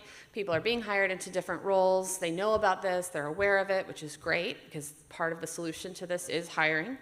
They know about events that are taking place, panels, mixers, opportunities to learn about the problem and the solutions to inclusion, and that companies are taking certain actions, whether it's forming affinity groups or putting policies into place, that all of these things are shaping the industry as it moves forward. Most people say that these are working, that these efforts are bearing some sort of fruit, but it's very slow, the progress, and that it's not a panacea, that there are definitely a downside to some of the ways that things are happening. We also heard from about 8% of the Animation Guild members that we talked to. They said that hiring standards they felt were being lowered to include more women, which is problematic. We also heard from about 18% some form of backlash, either that men were pushed out or passed over, that the work product had reduced in quality, that experience was losing out to diversity, or that it's creating a rift in the industry. Right, so some pushback on whether inclusion efforts were valuable or important, and what that was doing to the culture in different companies. And lest we think that this is just a problem of male perception, about 1/3 of the women that we talked to were skeptical about the efforts that were taking place. And they told us they weren't sure that these were anything more than lip service, and that were they substantial efforts to creating change in the industry. So as we heard about solutions, we also got a real sense of the temperature of the industry when it comes to issues of inclusion and belonging, and where there's skepticism and doubt and actually backlash to what's happening. And so what that communicates to us is that inclusion has to be everyone's business. It can't just be for women. It can't just be for people of color. It has to be for everyone. And it has to be about creating cultures of belonging in organizations that make everyone feel a sense of fit and validation. And so in looking across the literature and the ways that you can create belonging, we wanted to offer 3 broad solutions for how to start to think about putting some of these ideas into place. The first is to cultivate belonging for all women, particularly women of color, and to think about creating fit and validation. We know from research in academic institutions that experiencing bias and discrimination can decrease a sense of validation, which is linked to belonging. And so obviously reducing bias and discrimination is crucial for making people feel that their work is valued and that they have a sense of fit in the organizations where they work. Second, to clear the air of stereotypes. So to make sure that people don't experience stereotypical thinking or processes in organizations. For example, women in math, there's this great study. They looked at how when they experienced greater gender stereotypes and more of a sense that learning math was an innate skill that some people were good at, they were less inclined to continue to pursue degrees in calculus. So they felt less of a sense of belonging and less of a goal to persist and carry forward in a career that they were good at and interested in initially. Third, to really communicate what the organization is doing. So research has shown that women who perceive that women ended up perceiving that an organization had greater procedural fairness for women, even when they were aware of diversity programs that were targeted to other groups. So telling people the work that you're doing, making those statements, and letting people know that inclusion is valued, it's important, and you're active in those areas is critical for women to see and anticipate that they will feel and be valued for the work that they do. And lastly, we have to think about how we define group membership and redefine it. And Julianne talked about this a little bit, but when we bring people together, to do so in a way that creates a larger group, a larger sense of who we are as an organization rather than just as individuals, but that the things we do are interdependent, they're cooperative, we all have a unique set of skills and a unique vision for what needs to happen. And when we're together, we're stronger and better. Everyone is part of this. The second thing that's really important, once you bring people into organizations, we want them to move through their career path and feel like they have a way to move forward and to move up into key positions of leadership. And it's critical that to do this, we reduce two things, subjectivity and ambiguity, because those are the places where these biases that interfere with decision making or how we see people or different groups, that's where they thrive. So even if you create a sense of belonging and you hire people, your efforts will not be successful without reducing subjectivity and ambiguity in how people are retained, promoted, or in otherwise given accolades in their organizational environments. And this can work in a couple ways. So first, making it clear what types of contributions individuals make to a task, right? So not just a sense of, you know, Stacey, you did a really great job on this study, but to say, how did Stacey contribute to the study that we did? Because we know that when women's contributions to a task are not made explicit, they're rated as less competent than their male peers. However, when we make those contributions clear, they're perceived as equally competent, equally influential, and they're seen to have demonstrated leadership on a task. So to this issue of when you evaluate people, if you know exactly what their contributions have been, you can make an accurate evaluation of what they can contribute to the organization going forward. We also have to hold in balance these two ways in which stereotypes creep into our thinking, right, around the ideas of competence and likability, and the expectations that gender role adherence can play in evaluations. So the information that we use to make evaluations and the way that we use stereotypes can actually bias our judgments. We know that stereotypes can affect how we store, organize, and recall information. And so by acting to set up clear criteria at the outset before a decision is made, right, we can actually collect objective assessments of how people are performing, commit to the criteria, and this is really important, commit to the criteria that you're going to use in advance. And research shows that when people say, here's the criteria, we commit to the weight and importance of each of these factors on an evaluation, they're less likely to make biased judgments going forward. The other thing is that we have to make evaluations two things, interdependent and accountable. So evaluators have to feel a sense of self-interest. It matters that my judgments of the people who work for me are accurate, that I'm not making biased judgments. I'm accountable for those assessments. The last thing, oh, I guess I could have shown you these as we were going. The last thing is to make inclusion for everyone, to frame the problem and give people opportunities to learn. So framing the issue of inclusion is not something that the company has to do and everyone has to participate, but inclusion is something that happens because we individually care about this and we move towards it as a group and as an organization. Giving people opportunities to learn about the historical roots of exclusion, the structural ways in which bias is enacted in organizations and in culture. Why do evaluations matter? Why should we do this better? Why are clear criteria important?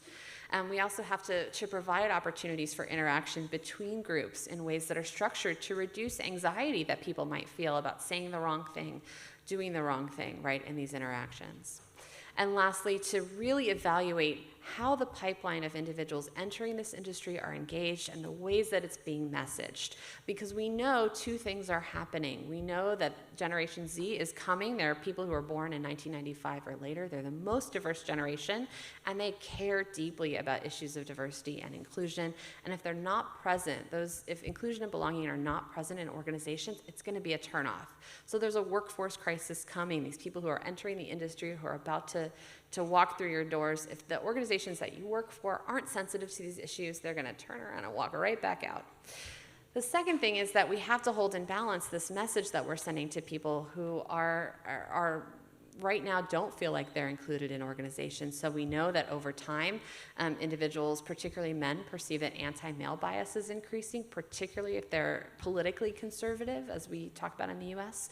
And so the industry has to reconcile these perceptions, look at the messages that we're sending, particularly to the pipeline, how we're talking about the opportunities that are available to people, and create a sense that this opportunities for inclusion involve everyone. And so we're excited to share these thoughts and the ways that the industry can move forward, because we want to come back in a couple years, because Annecy is great and you all seem like a fantastic audience, and we want to see that things have changed. And so we're offering these as a way to think about moving forward and creating an industry and moving forward as an industry that really values all voices. And I think I just want to end on if you can really think through strategically how Women in Animation, WIA, can really be a convening body, because there are two things that you have in your favor. Animation is leading on this issue, and you can really create, I think, a larger industry ecosystem by working not only within animation, but asking live action counterparts to meet the same goals that you've achieved and help share with them the way that they were achieved, and how working towards greater inclusion can bring television up to where film is, and the whole industry can start moving in lockstep together. You have an unprecedented opportunity with WIA at the center to, I really think, create a plan, invite us back in a year or two, and we can celebrate the massive change between now and then, and the accomplishments that have already occurred. Thank you very much.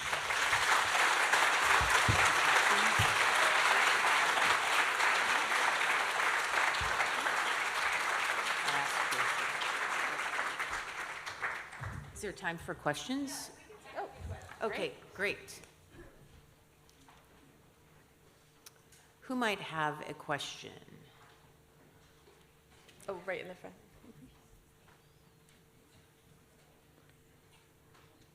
Go ahead. Well, I don't know if I missed something, but why do you think animation is most advanced than the live action world? Well, I think that's a great question. And one is that we heard from what Kate indicated, that there is a perceived stereotypicality around the producer role that has allowed women to really, I think, excel. I think that there might be more stability in film with animation in terms of work-family issues. And you know, I think that one other issue, and we were talking about this before today's event, back in 2005, what's now called the Gina Davis Institute on Gender and Media really rolled out, and the focus was on content targeting young people. And I think animation really galvanized around Gina's message very early on and became sensitized to many of these issues. And what's interesting about the producerial information is it really reflects the life cycle of films, right? The gestation of how long it might take to create an animated film, those cycles of increases and the steady increase over time.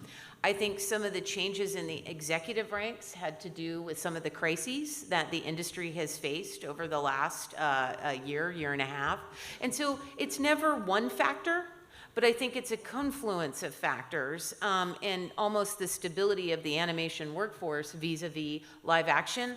A lot of people have to leave because of tax incentives or whatnot to work away from their families, and that's something that animation offers, I think, to some degree, that live action film doesn't. And I think the other part of that is that animation is set up more organizationally, right? So live action films, you have a cycle of hiring people for 6 to 9 months, or right, it's a lot shorter, and the productions actually form and then disperse, right? But animation happens within an organization, so there's a company structure that lends itself to some of these policies. We couldn't necessarily say to the live action industry to think about subjectivity in how you hire people. Right. You can try, but those hiring periods happen pretty quickly. When you have an organizational structure where you actually put out a job description and interview people for the job, it's a little different. But that's also animation's strength and why they can lead, right? There is no job description and posting arena for folks in other spaces of entertainment. And so there's a real ability here from an organizational point of view that other spaces in entertainment could really learn from and adopt, because if you standardize the way in which people find out about the organization and learn about what's going on, it could be a huge accelerator to a talent pool that is ready and waiting. And live action clearly is in desperate need of doing something vastly different than they have in the past.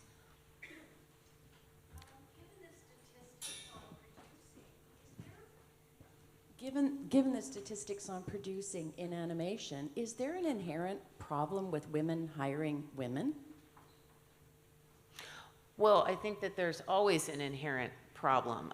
We didn't talk about social dominance orientation, where women often defer to the culture, and that culture is often white and male. And if you have a woman who's high on social dominance, just like any other individual characteristics, she may defer to the culture rather than the qualified talent pool, right? She might pick someone that reflects the norms of the culture. And so it's really important to just not hire women in executive positions, but they have to be the right women that care about inclusion and belonging.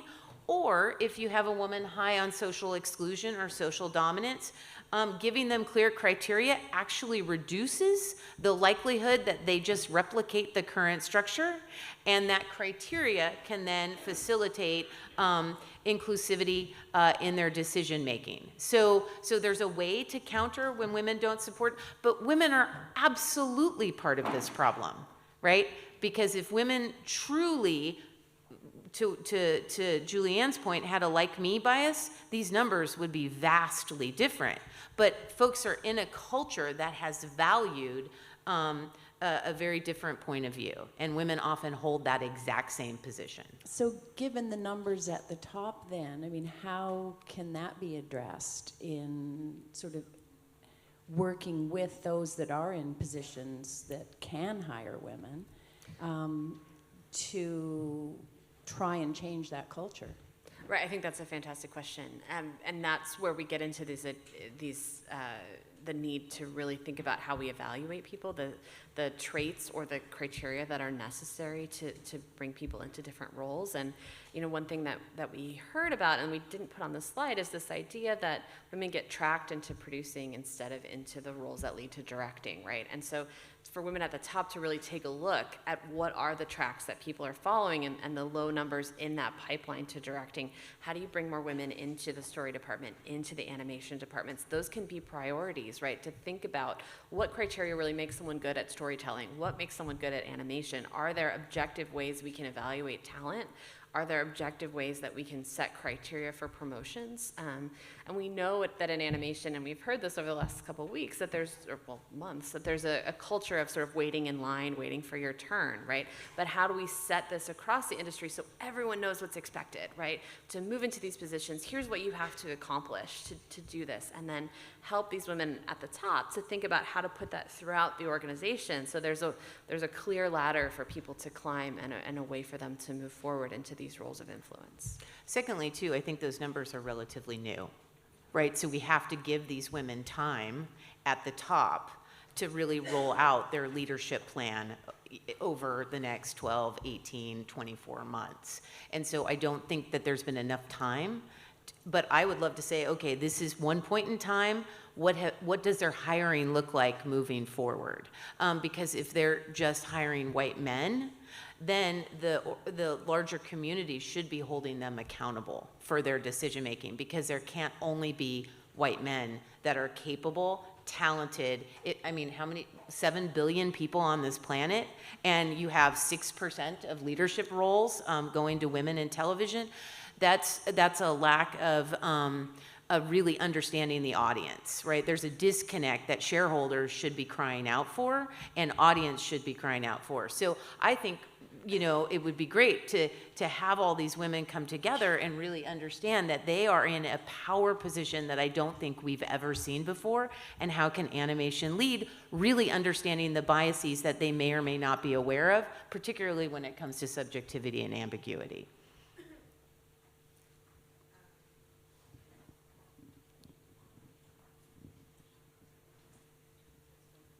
I don't think. Oh, hello. Hi. Great talk. Don't know if we're not talking about this at all, but so I don't want to open a can of worms or anything. But it has the advent of something really big and explosive like the Me Too movement affected your research at all, or is it like not in a biased kind of way, but like has it made the conversation very different, like lately, or has it been? I don't know. Is this affecting how women are getting hired? Is this is this bringing more women in? Is it pushing more out? Like, what has it affected it at all? Yes, I think is the short answer to the question. We heard from women when we talked to them about issues, not extensively about the ways in which they'd either seen or heard, or in some cases experienced, whether it was harassment in organizations or just treatment. So I think there's a sensitivity that maybe wasn't there before.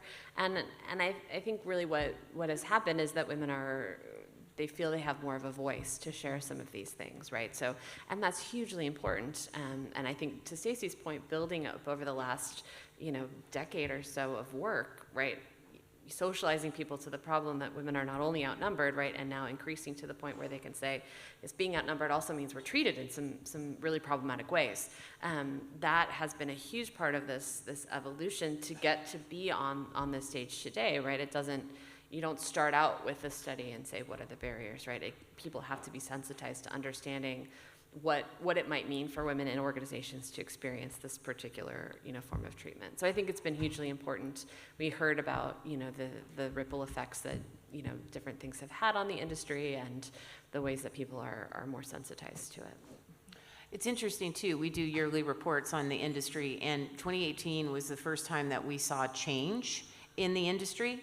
It's the first time across, we look at the top 100 films every year, it's the first time that we saw 40% of the top 100 films were led or co-led by a female. We've never seen that before. 28% were led or co-led by a person of color.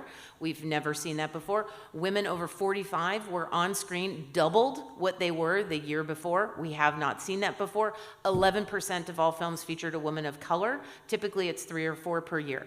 Those changes were pre-Time's Up Me Too, like in the pipeline, in the gestation of storytelling. And so what I think we're seeing is people were starting and have changed, and then Me Too and Time's Up accelerated that change. The question is now, in a year, right, because we have to think about the life cycle of television shows and cinematic content, that those numbers will tell us how it's affected hiring.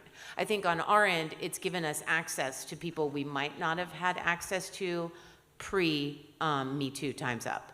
And that's helped with, I think, rolling out solutions for change. Okay.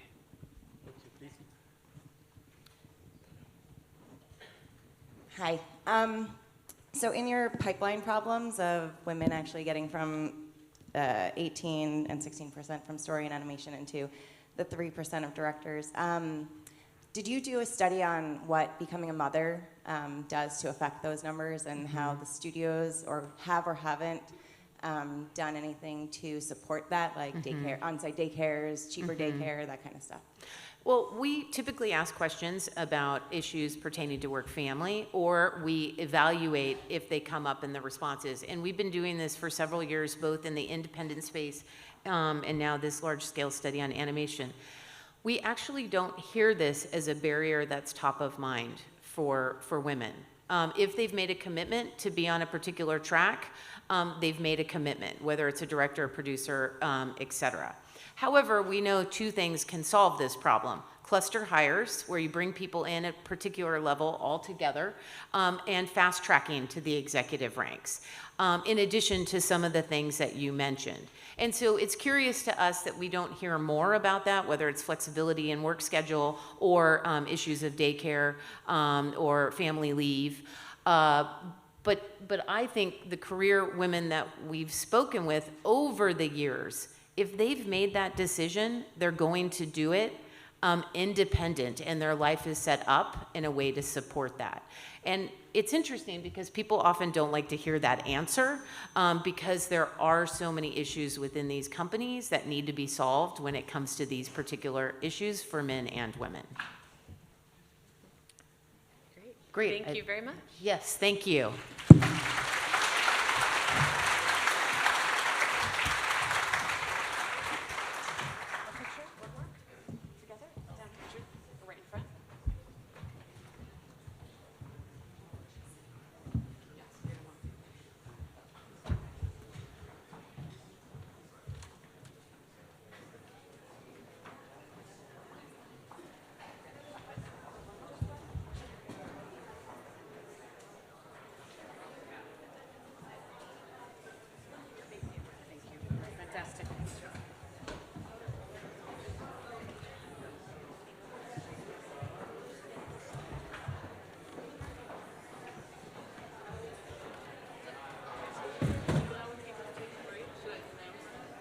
it's not a real break. Okay. It's not a real break. You could just say our next panel will start in a few minutes. Okay. Our next panel will start in a few minutes. Did you want?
We met like a long time ago, yes. I'm a giant baseball fan. And we did some things together, but we didn't really figure out more. But I first knew about you guys when I was a Bruce guy. Oh. Do you still do a lot of work? We're doing like one project right now.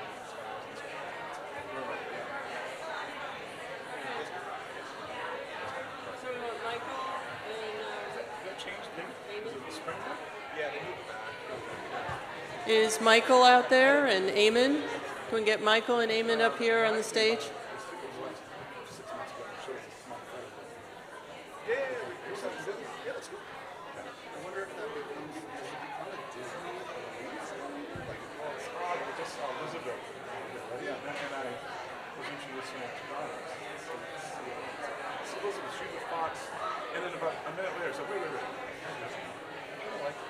It's like a rebellious introduction.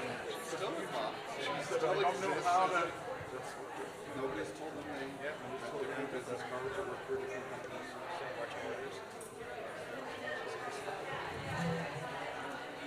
Though they all have secretly excellent.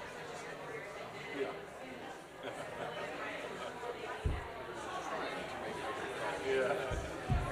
Mark. You know Michael, right? Yes. Michael, I'm Chuck. Chuck, Peter. Hey, Peter, nice to meet you. All right, how you doing? See you. Kate says hi. Yeah, I hear you. Yeah. Like you're going to Barcelona.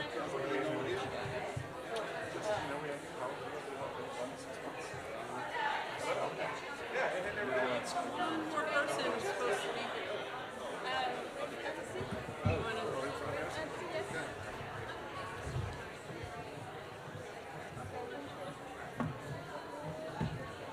I try to hide my belly.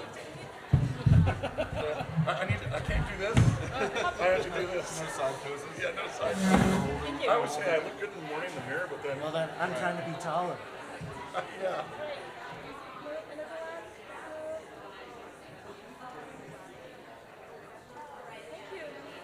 Cool. All right. Well, now you put my. I've been starting to grow my. Michael, I've been starting to grow this. Talking. You guys. Now I have something to aspire to. Oh, hey. Good, thanks. Do I do it again? Give it at the end. Oh, Yes. do it again. Hey, Okay, Chuck, take how you another doing? picture. Okay, see you. The last person that showed up.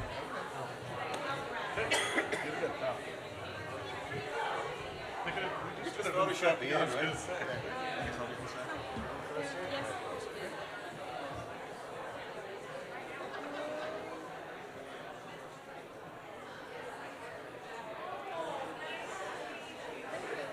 Thank you.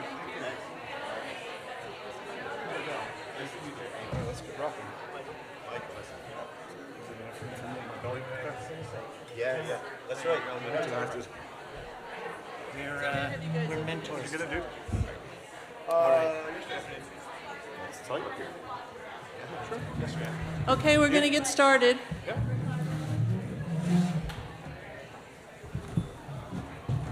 Yesterday, what time?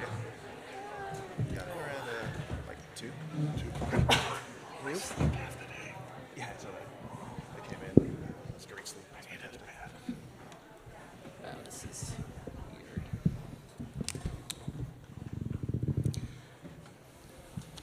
Okay, everybody ready? Welcome to the first panel of the day. And we're going to talk about building a culture of belonging. And you may have noticed something similar about the panelists. They're all friends of ours, and are going to be talking about it from their perspective. And now we're going to get into, like, we had a wonderful presentation and talking about numbers and statistics, and now we're going to talk more anecdotal and hear personal stories and perspectives on things. So I kind of want you to decompress from the intense numbers and get back into listening and thinking about people's stories. But I am going to share one statistic before we get started, which is that I read somewhere that when men deliberately get involved in gender inclusion programs, 96% of the organizations see progress in that, or as compared to only 30% when men are not engaged in this work.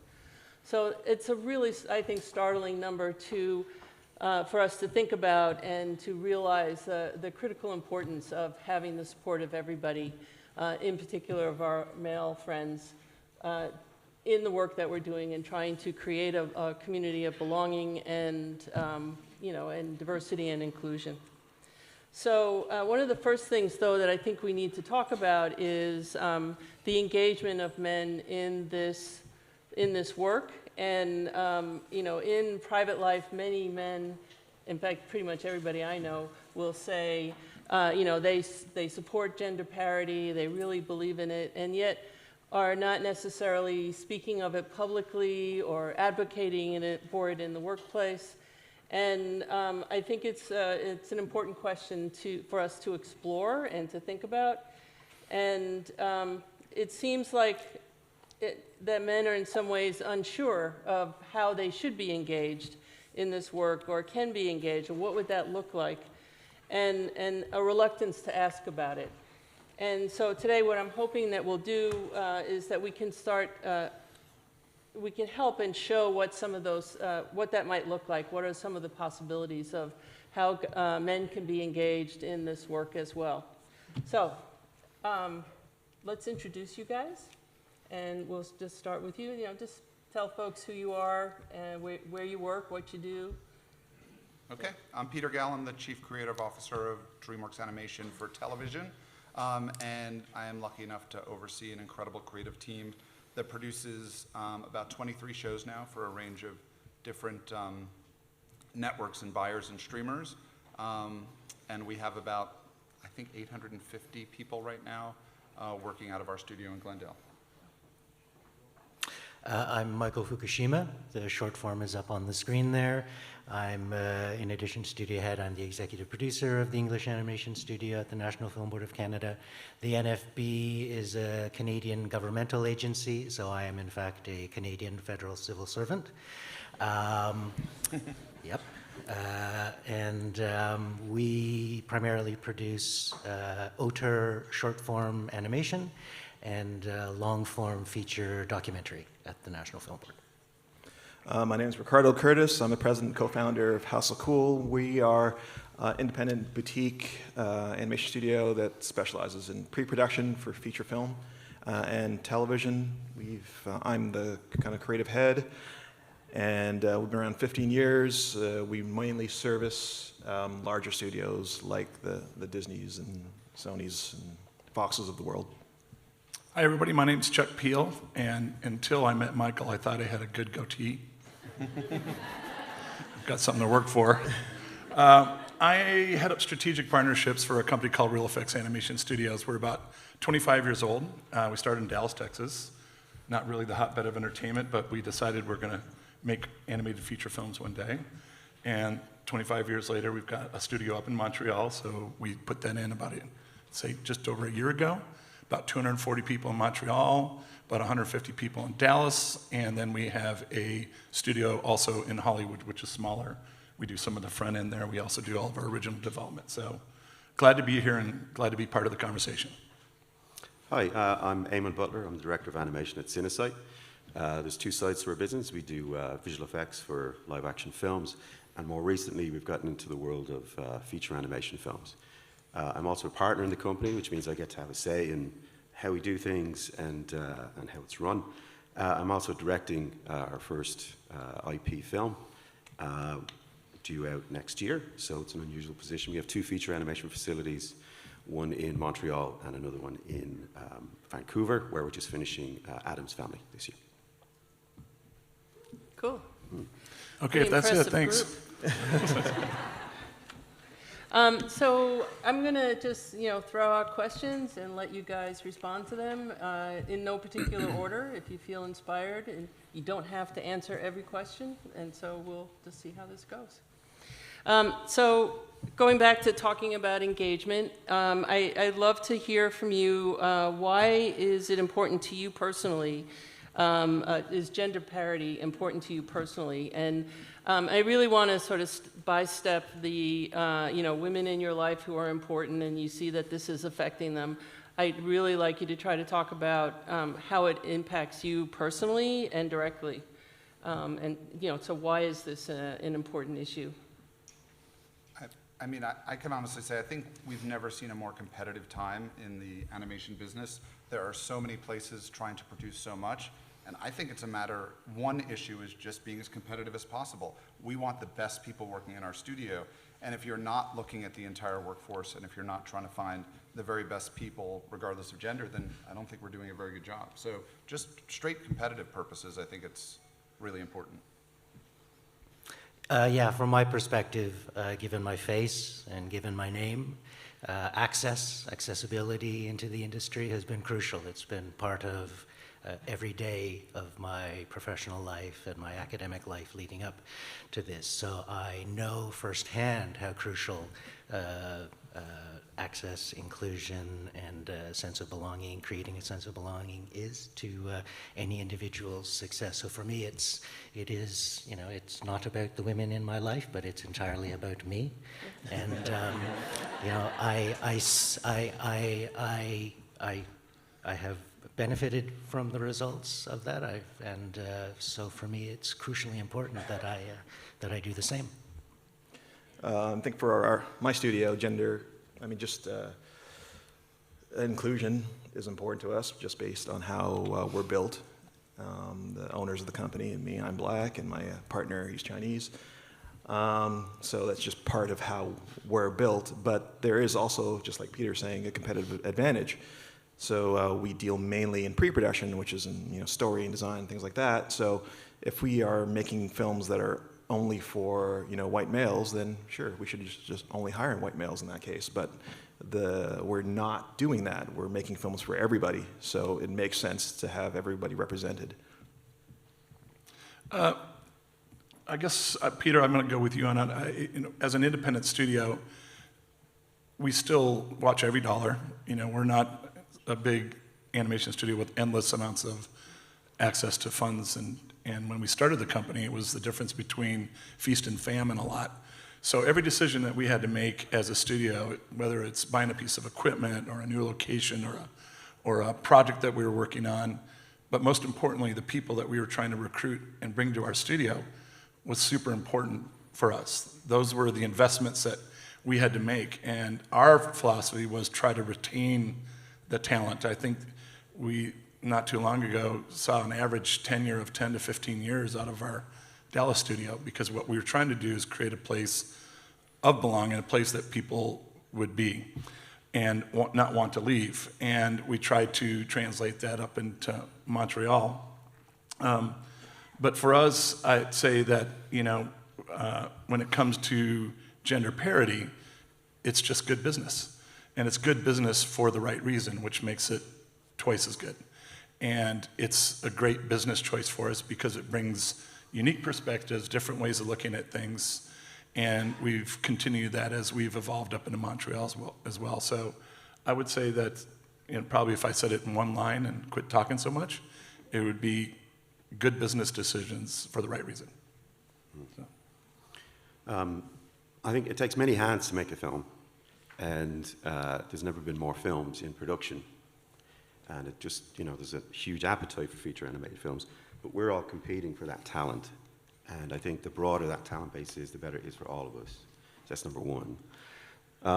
It also takes many voices, creative voices, to make a film. I think we're more inclusive now as filmmakers, I think, of our talent in terms of finding better stories, telling better stories from different perspectives to help us reach new audiences. And, you know, that's ticking a big creative box for us as creatives, but also as a business, it makes sense to reach out to audiences that maybe we haven't tapped into before. So we want more diversity in the stories that we tell. We certainly do, and I think everybody at this table would agree with that. So we have to do this. We have to face up to the fact that our audience is, 50% of our audience is female. That's huge worldwide. But equally, you've got cultural diversity, you've got racial diversity. There's a lot of really interesting cultural, creative challenges for us, and to have it told from a single gender's point of view just doesn't really make much sense, to be honest. So yeah, I think it behooves us to open up our eyes to getting more voices and more hands to help us make these films. So thinking about Julianne's earlier presentation with the photo of the street and how accidents decreased, pedestrian accidents decreased once they made the streets, the curbs more accessible. Bringing gender parity into your studios and into your workplaces and a sense of belonging, how do you think that would benefit people beyond just the women who are in your studio? I hope that question made sense. Makes sense. I mean, I think it benefits, what we're all trying to do is reach audiences, and in our case, primarily reach kids. And it benefits every single kid out there when they see things that are made by diverse crews, when they see things that are made by more viewpoints, and the more different kinds of hands that touch it, the better. And I think women are essential to that process, and it has a huge impact on the audience, and it also has a huge impact on the culture. I think you want a workplace that reflects our society in the larger sense, and that's kind of, it should be the price of entry at this point. It shouldn't be an exceptional thing, it should be the norm. So that's what we're working towards. Well, I think at my studio, our motto is to work on the coolest project with the coolest people. So if all the coolest people just happen to be a bunch of dudes, then that's what we would work with. But it's not that way. Like one of the silent founders of my studio was my wife, Kate, who happens to not be a dude. And she's pretty cool. And she's pretty cool to work with. So, why wouldn't I want more of that? So, with us, going back to the whole kind of diverse nature of the industry, we deal mainly in storytelling. So, for us to have that competitive advantage, we require women. We need women, old women, young women, just women in general.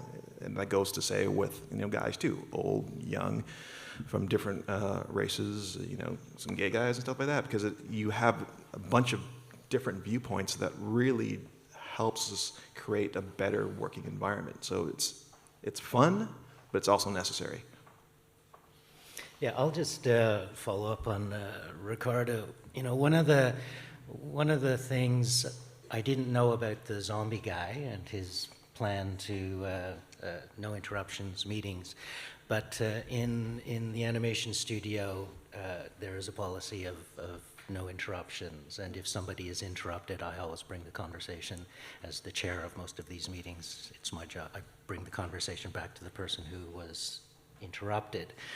And there's also a culture of questioning that exists in the studio, and everybody in the studio is free to question. They're free to question me directly, they're free to question me publicly in meetings. And this helps the entire studio feel more confident about their role in the studio, about how active they get to participate, and they know that they're being heard in a public forum in the studio. They don't just have to come to my office privately and speak to me. They can actually stand up and speak, and it changes the nature of a studio. It changes the way people in a studio interact with each other, and you know, developing a sense of belonging is developing a sense of immense self-confidence in all of the people who work in the studio, and you know, this can only lead to good things. You know, sometimes it leads to me being embarrassed in public, but you know, that's life. I've been there long enough, I can take it. But you know, for me, that's the core goal. Actually, sorry, can I jump in? I think that's a great note about confidence. I'm not sure if this answers the question, but you know, the challenges about the future are not just about, you know, gender parity. It's about creating an environment where people can be confident to take part and not feel like they're criticized. It's a huge part of animation to be able to take notes, right? And taking notes means it can be taken very personally, and it's one of the difficult things for juniors in this business, irrespective of the gender, to get used to. It's very difficult to hear that your shot isn't working. And what I've noticed, broadly speaking, in various studios over my 30 years of experience has been that's still a problem for women in the industry for us, and how do we make that a safer place creatively for people to speak up, contribute their idea, and not be afraid of being criticized. It's a very, very difficult thing to do, and I think that's another challenge, not just about hiring enough people. Yeah, but so how do you do that? Because I have an open door policy in my studio too, and where I'm always, you know, encouraging everyone to say what they want. But you know, it's been my experience that women in particular, they won't step up and say things, even though they know there's an open door policy. So you know, what do we do as, you know, supervisors or owners or whatever to open that door to say, hey, you know, say something. You know, it actually means something. Do it. Yeah. I think it comes on us, actually. Yeah. You know, that's the difficult part. We can say that, and I'm pretty open in our studio as well. I'm a therapist. I'm a guy that people yell at, but also I champion people. And even though I'm in a position of dealing with studios in a strategic role, I'm only as good, and we're only as good as happy people. And so we've had instances, I won't get into details of them, where I know there's something wrong, and it takes trust in me trying to pull something out of somebody that you know that they want to speak. And sometimes it is a woman that just feels maybe uncomfortable or feels that there will be a little backlash. I think that was in one of the prior presentation. I think that's a very real thing. So.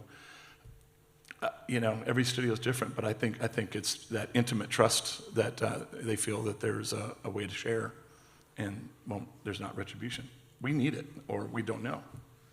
I think it is an interesting question of how you get the best work out of all kinds of people in your studio. And one of the things at DreamWorks we've been pretty proud of is that we've taken, in order to get more women in positions of leadership, we've taken some pretty significant risks. So we have, you know, recently gave a show to a 26-year-old showrunner with very little experience, an incredible storyteller and incredible talent, but very little experience. And what we've learned through that is, you know, taking that risk is a good thing, and that's the first step. But then if you don't support that person in their journey to become the best producer, showrunner, leader, you can't just give them the job and then expect them to figure it all out on their own. Maybe that extraordinary person will be able to do it with no support. But we're trying to start mentorship programs and support those people that we're giving an opportunity to a little earlier than we might otherwise. And then in meetings, if that person, you know, you have to sometimes say, turn to that person first, and turn to that woman first in the room and say, hey, what are your notes on this? You know, you have to give that permission if they're not taking it on their own to show them that they bring incredible value to the discussion. So, Marge, can I add the original question? I love where this all went. By the way, that's awesome, Peter, because, you know, like you said, you got to give it to them, but you got to provide the level of support for success. So, this panel is also about not being Pollyanna and trying to be real. You know, maybe saying some things that are a little bit uncomfortable. You know, for us, I mentioned in Dallas we have a lot of long time, people that have been with us forever. So we've nurtured a really great environment. A lot of people, a lot of women in leadership positions. But we knew we needed to do better. And Donna Henry, I think Donna's right here. Donna's our COO and CFO, so it starts at the top. For 12 years, she's been co-leading the studio. As we looked at Montreal, Donna took the initiative of setting up that studio. And 2 of our 3 key positions were both women. In our first hires, 2 of the first 3. And can I say the number? I can say the number. Come on, that's what this is. We're hovering about 35% right now up in Montreal. Not the best, but I'm just telling you that's where we're at. There's some categories that we're at 50-50. And so the minute that this discussion came up with women in animation, the first thing I did was, I didn't know my numbers. I thought things were going really well. I did. The studio everybody seemed to be happy, but you got to get out of the clouds a little bit and drill down and know your numbers. And so we've got to get our numbers in Dallas have to be better. Our numbers in Montreal, I think, are a solid place, and we're going to try to continue to grow that. So we're making commitments and kind of like a restart up in Montreal, and then that with Dallas, I think, is just going to help us as we go forward. So I think that's important for us. We'll continue to try better, do better. Cool. Well, I do want to try to talk a little bit about, and thinking about, you guys clearly are great allies and are obviously speaking publicly about gender parity and enacted in your companies. But there are a lot of other men, and we need many people supporting us doing this, who are reluctant and maybe fearful of being the one in the environment to speak up or to bring the subject up. Do you have any thoughts as to why that might be, or what the experience is, or have you seen or personally experienced any kind of punishment for or penalty for speaking up in favor of gender parity? Even if you have to go back a few years? The advice I would give those men is to use it. I would just say man up, because if you're afraid, I don't even understand the concept of that being afraid to just say we need to hire more women. Is that the fear that exists out there? Maybe I don't understand it, because I'm lucky enough. My boss is a woman. My boss's boss is a woman. Of the 5 people that report to me directly, 4 of them are women. Our entire leadership team is mostly women. But I've never experienced or seen any negativity towards it. I think the problem is that people just aren't spending enough time and energy thinking about it. So it's not just a come to a panel and then talk about it and go away. But it needs to be every day. But that's what I'm talking about, is the thinking about it. That's the raising the question, raising the issue, because it does tend to, that's like the number one thing that women in animation, I feel like our job is to continually beat the drum, continually to remind people that this is something that we need to think about and we need to take action. Or you end up in situations where you look at your numbers and you go, wow, they're not as good as I thought they were, right? And it's because you have to have this, but we need many people all across the board beating that drum. So I think that's what I'm talking about, not do you talk about we should hire more women or not, but it's more just talking about the issues, and we'll move into talking about creating a different kind of work environment. Maybe it's not fear. Maybe there's other reasons why it's not something that people think about. I think that from a male's perspective is that males are just thinking about themselves most of the time.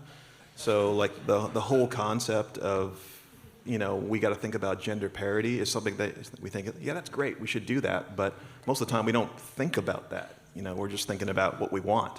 And then someone comes along and says that, maybe we should get some girls in here because their point of view is different and it'll actually help. And then we think, oh, that's good for me too, let's do that. So it's not that, at least most of the guys that I work with, we're not purposely trying to say that women aren't good, let's not work with them or anything like that. It's just that we just don't think about it. So as a leader in my business, it's my job to actually think about that and say that to the the rest of the management team, saying that Okay, if we go back a few years, you know, when we first started the business, or when I first started the business 25 years ago, I mean, gender parity would be impossible because there just weren't enough women actually in the business.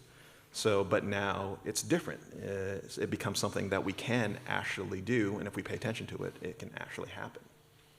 I think the USC folks hit the nail partly on the head, or very much on the head, when they talked about backlash. You know, I think there probably is a bit of fear of backlash from the middle-aged male white directors who now, you know, may not get an opportunity for the next 5, 6, 7 years to direct because things are changing, because corrective actions are happening. That's probably, I can imagine that feels like a risk. I don't think it's a risk. You know, there's the Julianne talked about the unconscious bias, or I can't remember what it was, which bias it was, but where you, you know, somebody just makes the assumption that that kind of film, directed by that kind of filmmaker, is not going to succeed because the last 2 films directed by a person like that didn't succeed. There's no statistical evidence to prove that, but there's a bias against that. So I think, you know, we just, as Julianne and as the USC researchers are saying, you know, we just have these quite set in concrete primordial prejudices within ourselves, all of us, and within the industry, that just have to be cracked open, broken open. And I think if, you know, I've been at the board, the NFB, for 30 years. I'm at the top of my career. I really don't have anything to worry about speaking up. But I can imagine that a young male executive, maybe in his 30s, comes in, he's starting up, he sees something, you know, he sees a future ahead of him. He's going to be reluctant to risk that future on something he thinks is uncertain. But, you know, my response to that is, you're in a position of power, and you have a social responsibility to use that power for the benefit of the collective. And why do you think that he might see it as a risk? because there will be that backlash. You know, he will be, if he has an open door policy like Ricardo, 6 of those 45-year-old male white directors will walk into his office and say, "What the hell? Well, you know, I had a project in the pipeline and you terminated it for her."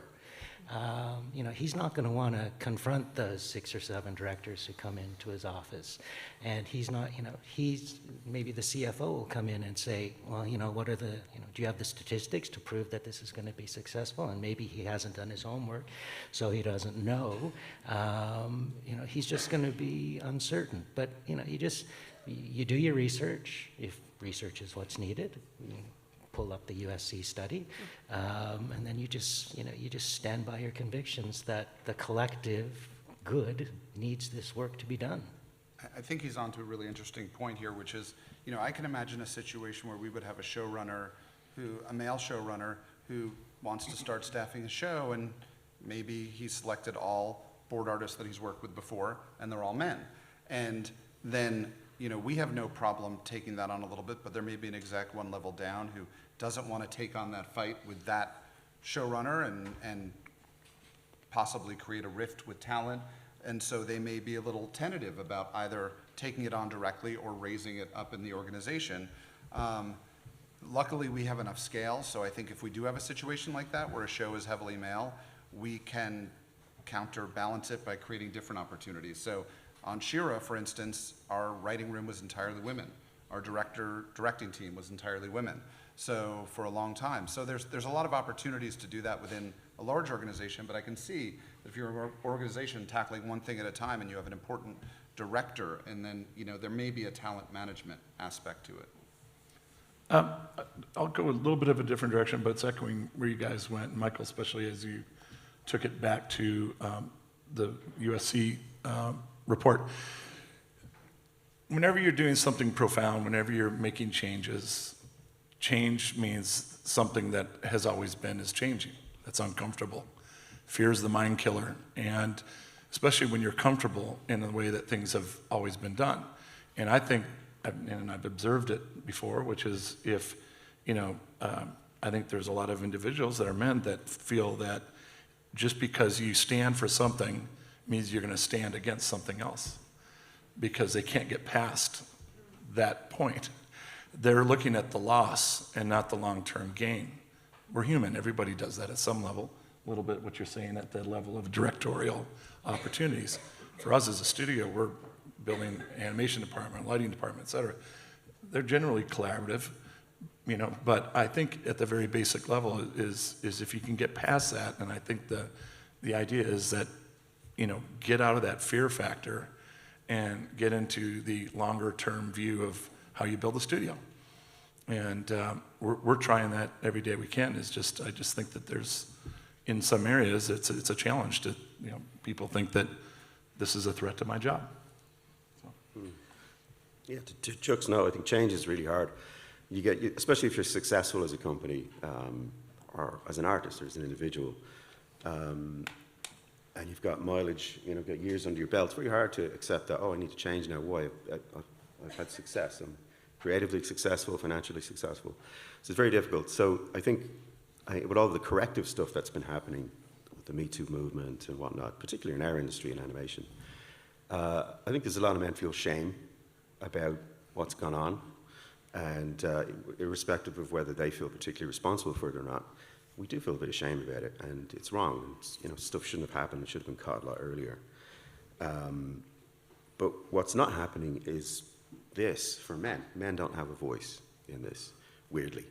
For a male-dominated industry, we don't do this kind of thing. We don't talk about the male perspective. We just get on with it. So what you have is an industry full of individuals who aren't really trying to figure out their perspective and how we can work with women. So this kind of conversation, I think, is really helpful for that.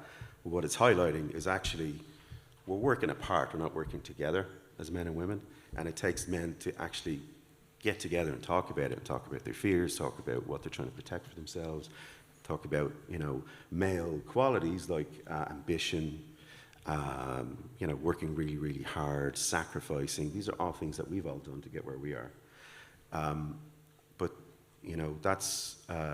that's being threatened now for a lot of men. So I think we need to talk about that and be honest about it and see how we can work together better. How do we make that happen?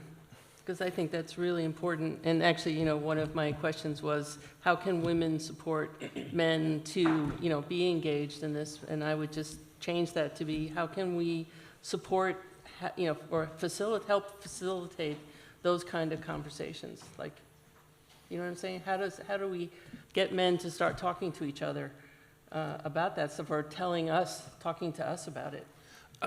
I'd say it's as simple as finding your advocates and those that are authentic about it, hold us accountable, and be, partner with us on our conversations and our strategies internally as a studio. I mean, I got to tell you, coming in,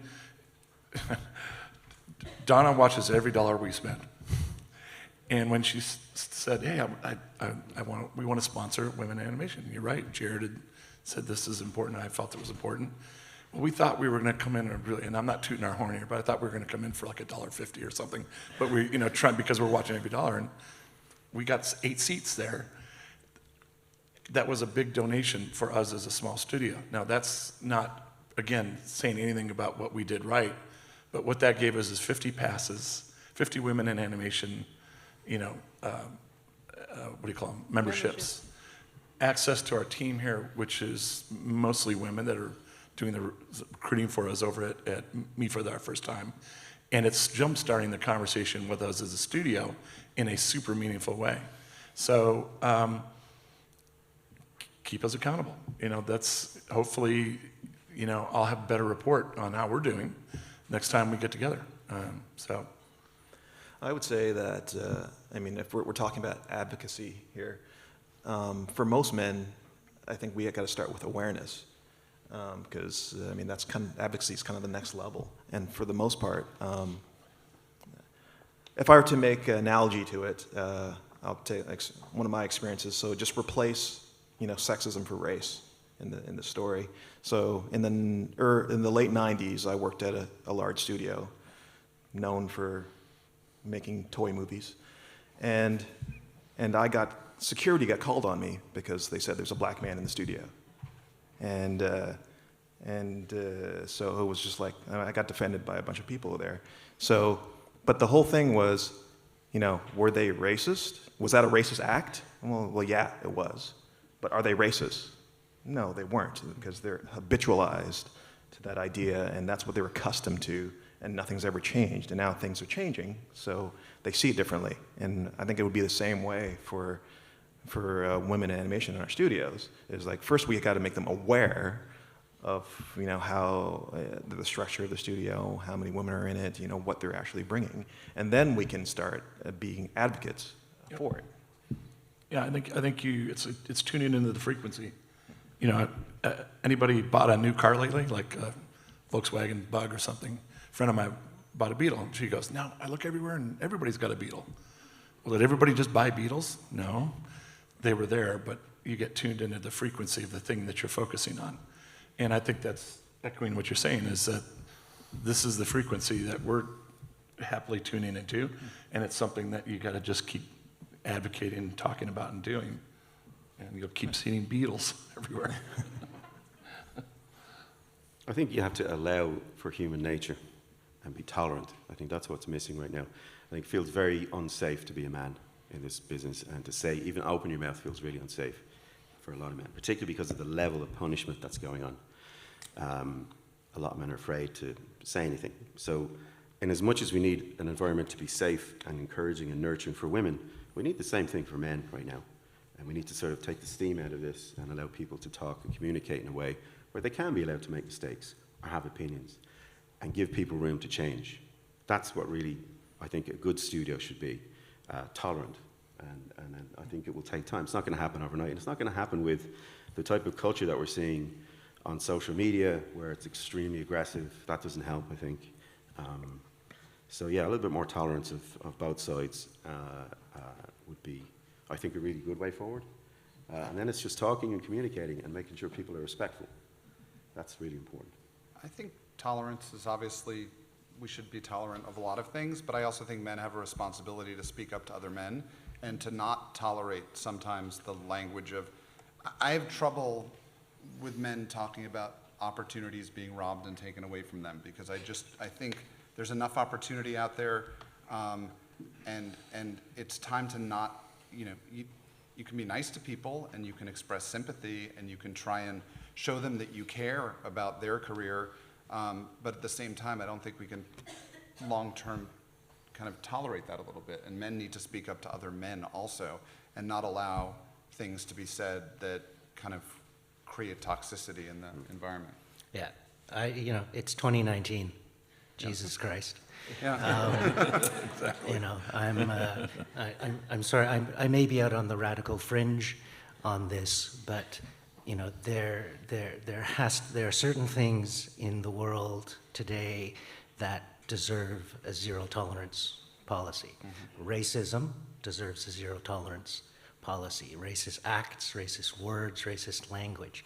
Sexism, sexist words, sexist language, sexist actions in a workplace that is not intended to be a sexist workplace need to be called out, and they cannot be tolerated. Mm-hmm. And you know, I apologize if that means, you know, half of a studio has to be fired, but if it means half of a studio has to be fired, then half of a studio has to be fired, and you're going to replace them with 30 people who share your progressive and forward-thinking philosophies and beliefs. It's 2019. Mm-hmm. It's, you know, we can no longer tolerate this kind of behavior.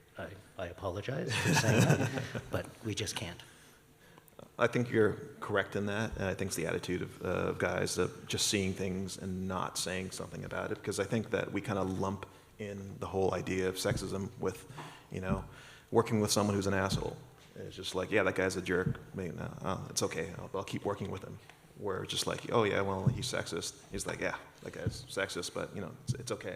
I mean, well, that's not okay, you know, and we got to make sure that we let those people know or get rid of them. And it's not just in kind of a hiring decision. I think it's in a lot of creative decision making that happens in the studio.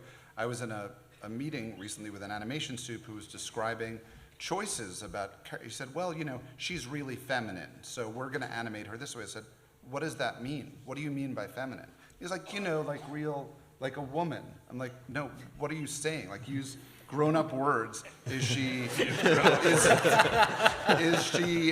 incredibly forthright? Is she shy? Is she excitable? Is she challenging? Is she, like, what words? They're actual words. And so I think we need to challenge those stereotypes at every level of the creative process in order to create the change. They meant curvy, right? He actually said at one point, you know, like a real, like, Southern belle. I'm like, no, what does that mean? So, yeah. It's, layering it on top, another layer. But I also think that it's also a matter of, you know, taking the opportunity to understand women better, you know, in our choices and, you know, why we do things and whatever. So it's like, I mean, another analogy would be like, you know, when guys date, you know, is she going to be good looking? You know, is she a good conversationalist? All this sort of things. Women, when they date, you know, is that guy going to rate me? And a guy would never think that, right? So we have to understand, you know, why they're making decisions, you know, what's going to help them feel more comfortable, that sort of stuff. You know, one of the big things that came up, which you sort of talked about, and I kind of expect I might know what the answer will be, but it's a question that just keeps, I want to say plaguing us, but that's probably not the right spin on it. But, you know, that we keep thinking about, which is in going for the concept of belonging and creating work environments where everyone belongs. And you have people, in particular, you know, I got to read my long list.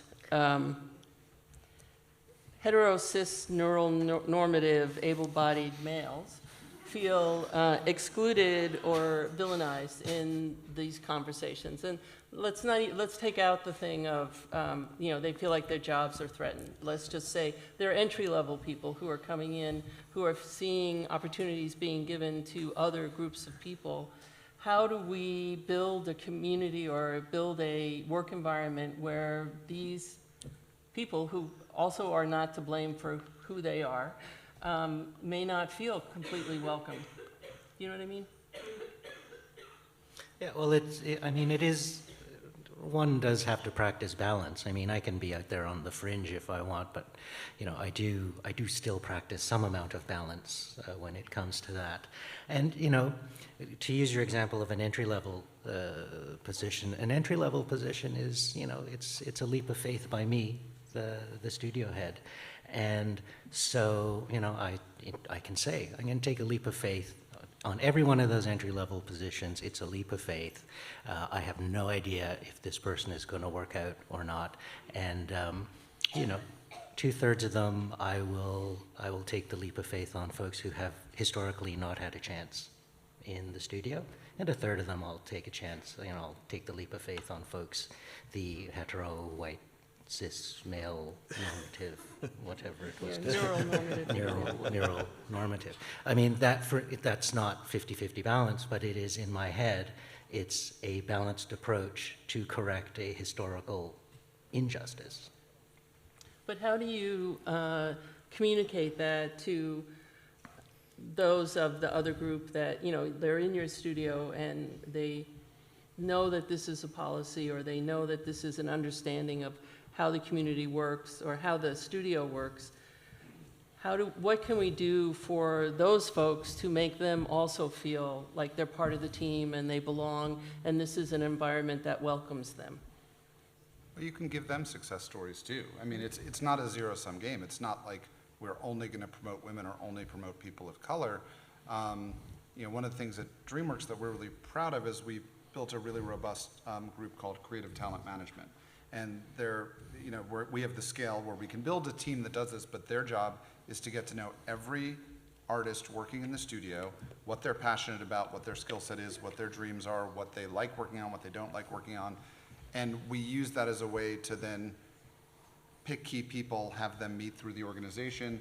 And yes, at times we have prioritized saying, we really want to, you know, look at the bright, shining female talent in the studio. We want to give them greater exposure, but we don't do it exclusively. So I think, yeah, I mean, social progress is always painful, and if you did set up, a policy, we're really only looking to fill these jobs with women, I think that would create kind of a toxic. But if you have that as a priority, but you're creating opportunities across the board, then it should. I think everybody has to be, especially in a leadership position, we all have to be singing off the same song card. Is that how they said it? Whatever. We have to be reinforcing the same values when it comes to this topic at every corner. It doesn't just start with HR or recruiting, and this is, our line of, why it's good to work with our studio, but it needs to operate at every level with every person. So every touch point is reinforcing it. So I think the importance comes down to having a culture of a company that reinforces the idea of belonging. And that's an organic thing. That's a thing that just happens by itself. You don't whip it up and say, hey, we're going to have a great culture. A great culture comes out of being safe and feeling that you actually have a voice in something. And when you set that, I think those that maybe feel that they are on the fringe and are threatened, but they see that the culture of the company is this way, at some level, I love your last line, Jesus Christ, 2019. That's awesome. That says everything. At some level, if it's a culture you just can't fit in, then maybe it's not the place for you. But I think we afford them every opportunity to see that they can have success within that environment. So I think it kind of goes down to the core, Well, I was curious to did you want to say something? Yeah, I was just going to add to that. I think I totally agree with what Chuck is saying about creating a culture where people feel engaged. And animation's a great culture for that, where you can have a say, I think, in all the studios that are represented here today. And I think getting people to speak up and take part will invest them more and make them feel like they're part of the team. And that's something that I think would address that note. And I think also the great leveler is in championing quality, irrespective of who you are and where you're from. The quality of your work, your effort, your talent, if that's rewarded, that sort of very much evens the playing field, I think. Because it's difficult to reward people for anything other than that. I think that all reasonable people want to, correct this historical injustice, right? It's not going to happen overnight. But within the studio, if you have people who were, kind of at the top, and it was, I guess, maybe more advantaged for them, I think you just have to basically tell them, that this is not affirmative action here. You're here because you have the skills. I'm not going to hire someone just because she's a woman above you, even though she has lesser skills. But if there's a tie, I'm definitely going to hire the woman, right? Just to try to even that out a little bit. So, I mean, I think and in my studio at least, they'd be okay with it. I don't know if everywhere else. One of the questions that I was going to ask earlier, which we started to touch on, is how does culture get built in a studio and in a work environment? I mean, I don't think it is just a magical thing. I think there are, concrete things either that go into that. And so what's been your experience? You've all worked in many different kinds of places. I'll add, since I kind of hit on that a little bit, maybe the part two of that is, I love food. I don't know if you know that, but so here we are in wonderful Annecy, and we're getting our dose of bread and beer and cheese and all these incredible things. And there's something that is common. There's a secret sauce to all those. And it's a different kind of a culture. It's yeast. It's a fermentation process. And if anybody cooks or is a chef, I'm not, but you just got to get out of the way of it. The more you jack with it, the worse it gets. You got to let the yeast rise and put it in a little warm spot. And my mom would say to me, quit pinching the yeast roll on top of the fridge, or leave the cheese, do what cheese does. And I think that's culture in a company. I think it's a good way to view it, is that I don't think culture can be created. We've had an executive from a major studio come to our studio a long time ago and was very enamored by kind of the spirit in Dallas. You know how it is. You just walk into a place like your place or any of these places, and you can kind of feel it, it's palpable. And the question was, how did you create this? And we said, no, we didn't, just happened. No, really. And I would argue that culture, if it ends up on a checklist in senior management, or if it ends up to be a to-do item, you're already behind. Culture comes and is directly related to having a sense of belonging, to feel like you have a voice. And I think that's super important. If you don't feel like you can contribute, and that's where we, from a management perspective, just allow it, we just feel it. We try to allow it to be organic and live. And I think that whenever that's successful, I think that's really valuable. At the same time, I think you can, I think you can create culture with intent. And I think that intent, my boss, Margie Cohn, when we started up our studio, I don't know if this is the right word to use in public, we said there should be a no asshole policy. And that's something that we just decided from day one. We weren't going to tolerate people, who were antagonistic to a culture you want to build. So yes, there's all the traditional culture building things and all different kinds of events that bring people together. We try as much as possible to kind of create as many opportunities for people to educate themselves, to build their careers. We decided day one, we want to be a place where people can start super entry level and where they can quickly see people moving through the ranks. That was a cultural decision we made to say we want production assistants to become storyboard artists, to become directors, to become showrunners, and that's happened in 5 years. And I think you have to have that intent from the beginning to say we are deciding from day one to be a place that creates opportunities and doesn't tolerate assholes, and in the end, that kind of pays off. Yeah, I totally agree. I mean, to add to, you have to nurture it, you have to guide it, you have to support it, but I do think it's something that naturally takes on its own life, and a lot of the biggest surprises that we've ever had are things that didn't come, at an executive level. They came from the floor, or they came from the ground, and when they saw that we supported that, it became an element of who we are as a studio and the fabric that you just couldn't whip up in a petri dish. So I think you're right. I mean, you have to have both sides, but in our case, I think it's I think it also depends on the size and structure of the studio. So my studio is not 2,000 people like DreamWorks or something, and we're not even 400 like you. We're 40, 50. Yep. And so what the culture is built around the owners. And if we're sexist assholes, we're going to have a studio full of sexist assholes, right? So hopefully I'm not. And if I am, I've learned. This is actually an intervention. Sorry, Ricardo. So because of that, I mean, like I said, my wife was a kind of a co-creator of this sort of thing, so she wouldn't allow me to do that. And as we bring on more people, so now we have Rebecca, who's our VP of production, and hopefully she doesn't think I'm a sexist asshole, and that leadership will trickle down throughout the entire studio. I mean, because we don't have structures to do that, so we're just not big enough. To the asshole note from earlier on, it was whenever I talk to kids about coming into the business, and I do lectures and stuff, I always say, if you get an interview, you're one step away from being hired. I already like your work, I already think you can do it. I'm just ruling out that you're an asshole.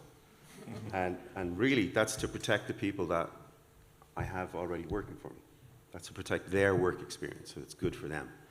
And I think if everybody thinks like that and protects it, and only bring people in that wants to support it, then it becomes important from the bottom up. But it starts from the top down as well, and that's how you meet it in the middle, I think. You protect it and make a point of it on the way in, and then it comes from the top. So for me, there's two ways to kind of develop that culture. There's the internal looking out way, which is staffing and hiring, and that's difficult. It's difficult to staff a show very quickly and make it balanced 50-50 male-female if there's not enough female candidates. It's very hard to do that. But we try to do it, and we always have tried to do it. But it's easier if you're controlling how you develop your internal leadership. Then you can make a positive statement towards that, and that's something that we always do. So you can look at your ranks and say there's not enough women in supervision roles here. So you can make that decision. Whether that you have enough candidates or not is a different thing, but you can make that decision. And then there's the broader outward looking in kind of thing, which I think we try to do because we're generating our own content now. And recently we made a decision to make a film and try to have it 100% staffed with women. Whether that's possible or not, I don't know. We have a project that we're really excited about. We want a female director, we want a female producer, definitely all female leadership if we can. So we're taking a very big step to try to do it and force ourselves to look at it this way. Will it work out? We don't know. We'll see. But I think we're really excited about it. And it's a big challenge, and you kind of have to take big leaps of faith every now and again as a company. And this is one way we can do it from the outside and push that back towards ourselves as a challenge. Okay, you guys are so awesome.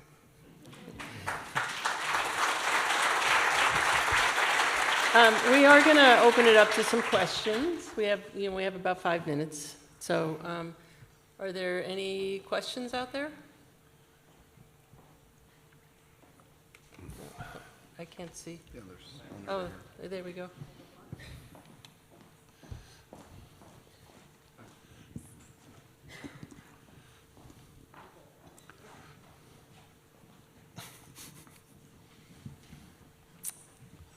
Hi.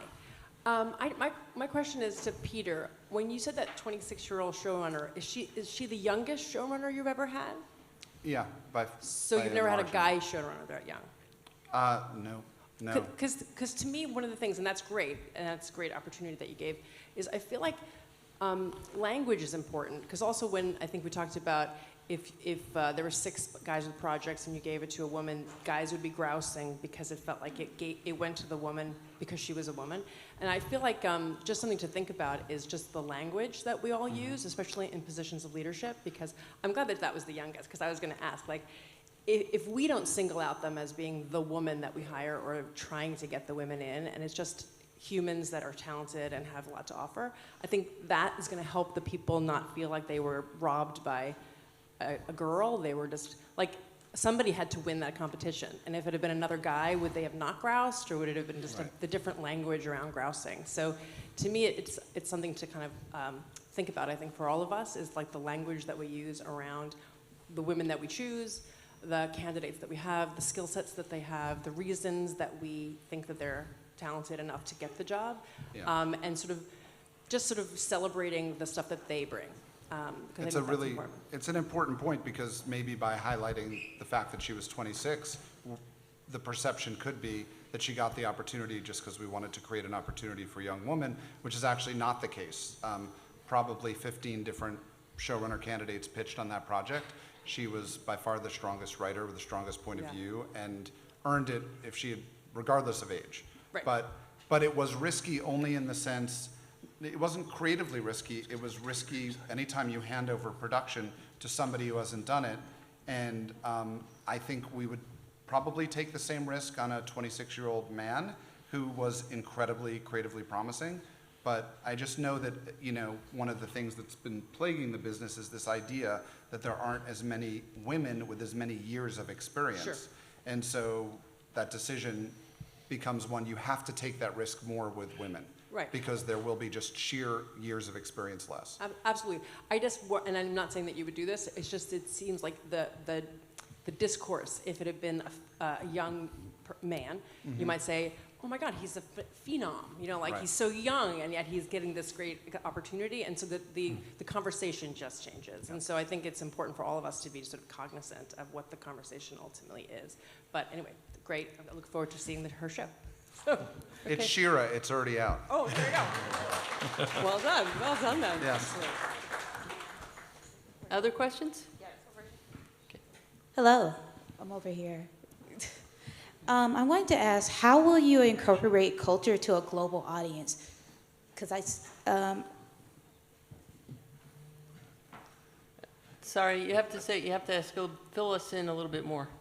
I'm not sure what the question is. I see the trending in film and television, and it's going towards a more global audience. So how would you incorporate, like, universal and global culture? I'll start with one. I think there's a lot of things that contribute to that. I wish I knew what our statistics were, and I'm not a math guy, but our Montreal studio, which is 240 people, do you know how many countries are represented? Donna? You know what? I'll get that information. When we did while we were looking at our chemical makeup of the studio, and coming out of the clouds and taking some ownership on where we stood, and in women in our studio, taking a look at the number of countries that are represented all over the world in our Montreal studio. Montreal is very diverse as far as that goes, and it got us excited because if you sit around a lunchroom or looking in any of the meetings, there's women, there's men, you're black, you're white, all ethnicities are represented in this really incredible tapestry. We don't have that in Dallas as much. It's Texas. But we still have it there, and it's very important. So I think, being purposeful in recruiting and trying to figure out ways to be diverse in a lot of ways is super important. So, I'm a Jamaican who grew up in Canada, so I don't really understand the question so much because does global mean not American or just everyone? But so if you're looking at my studio, Toronto's a very diverse place, so it's just full of diverse people. So I guess we're diverse. Do we work on diverse projects? Probably not, because most of those are coming out of LA. So I don't really totally understand the question. Okay, I'm sorry, I'm getting all the signals from all different directions. But thank you, gentlemen, so much for spending the time with us and sharing your perspectives.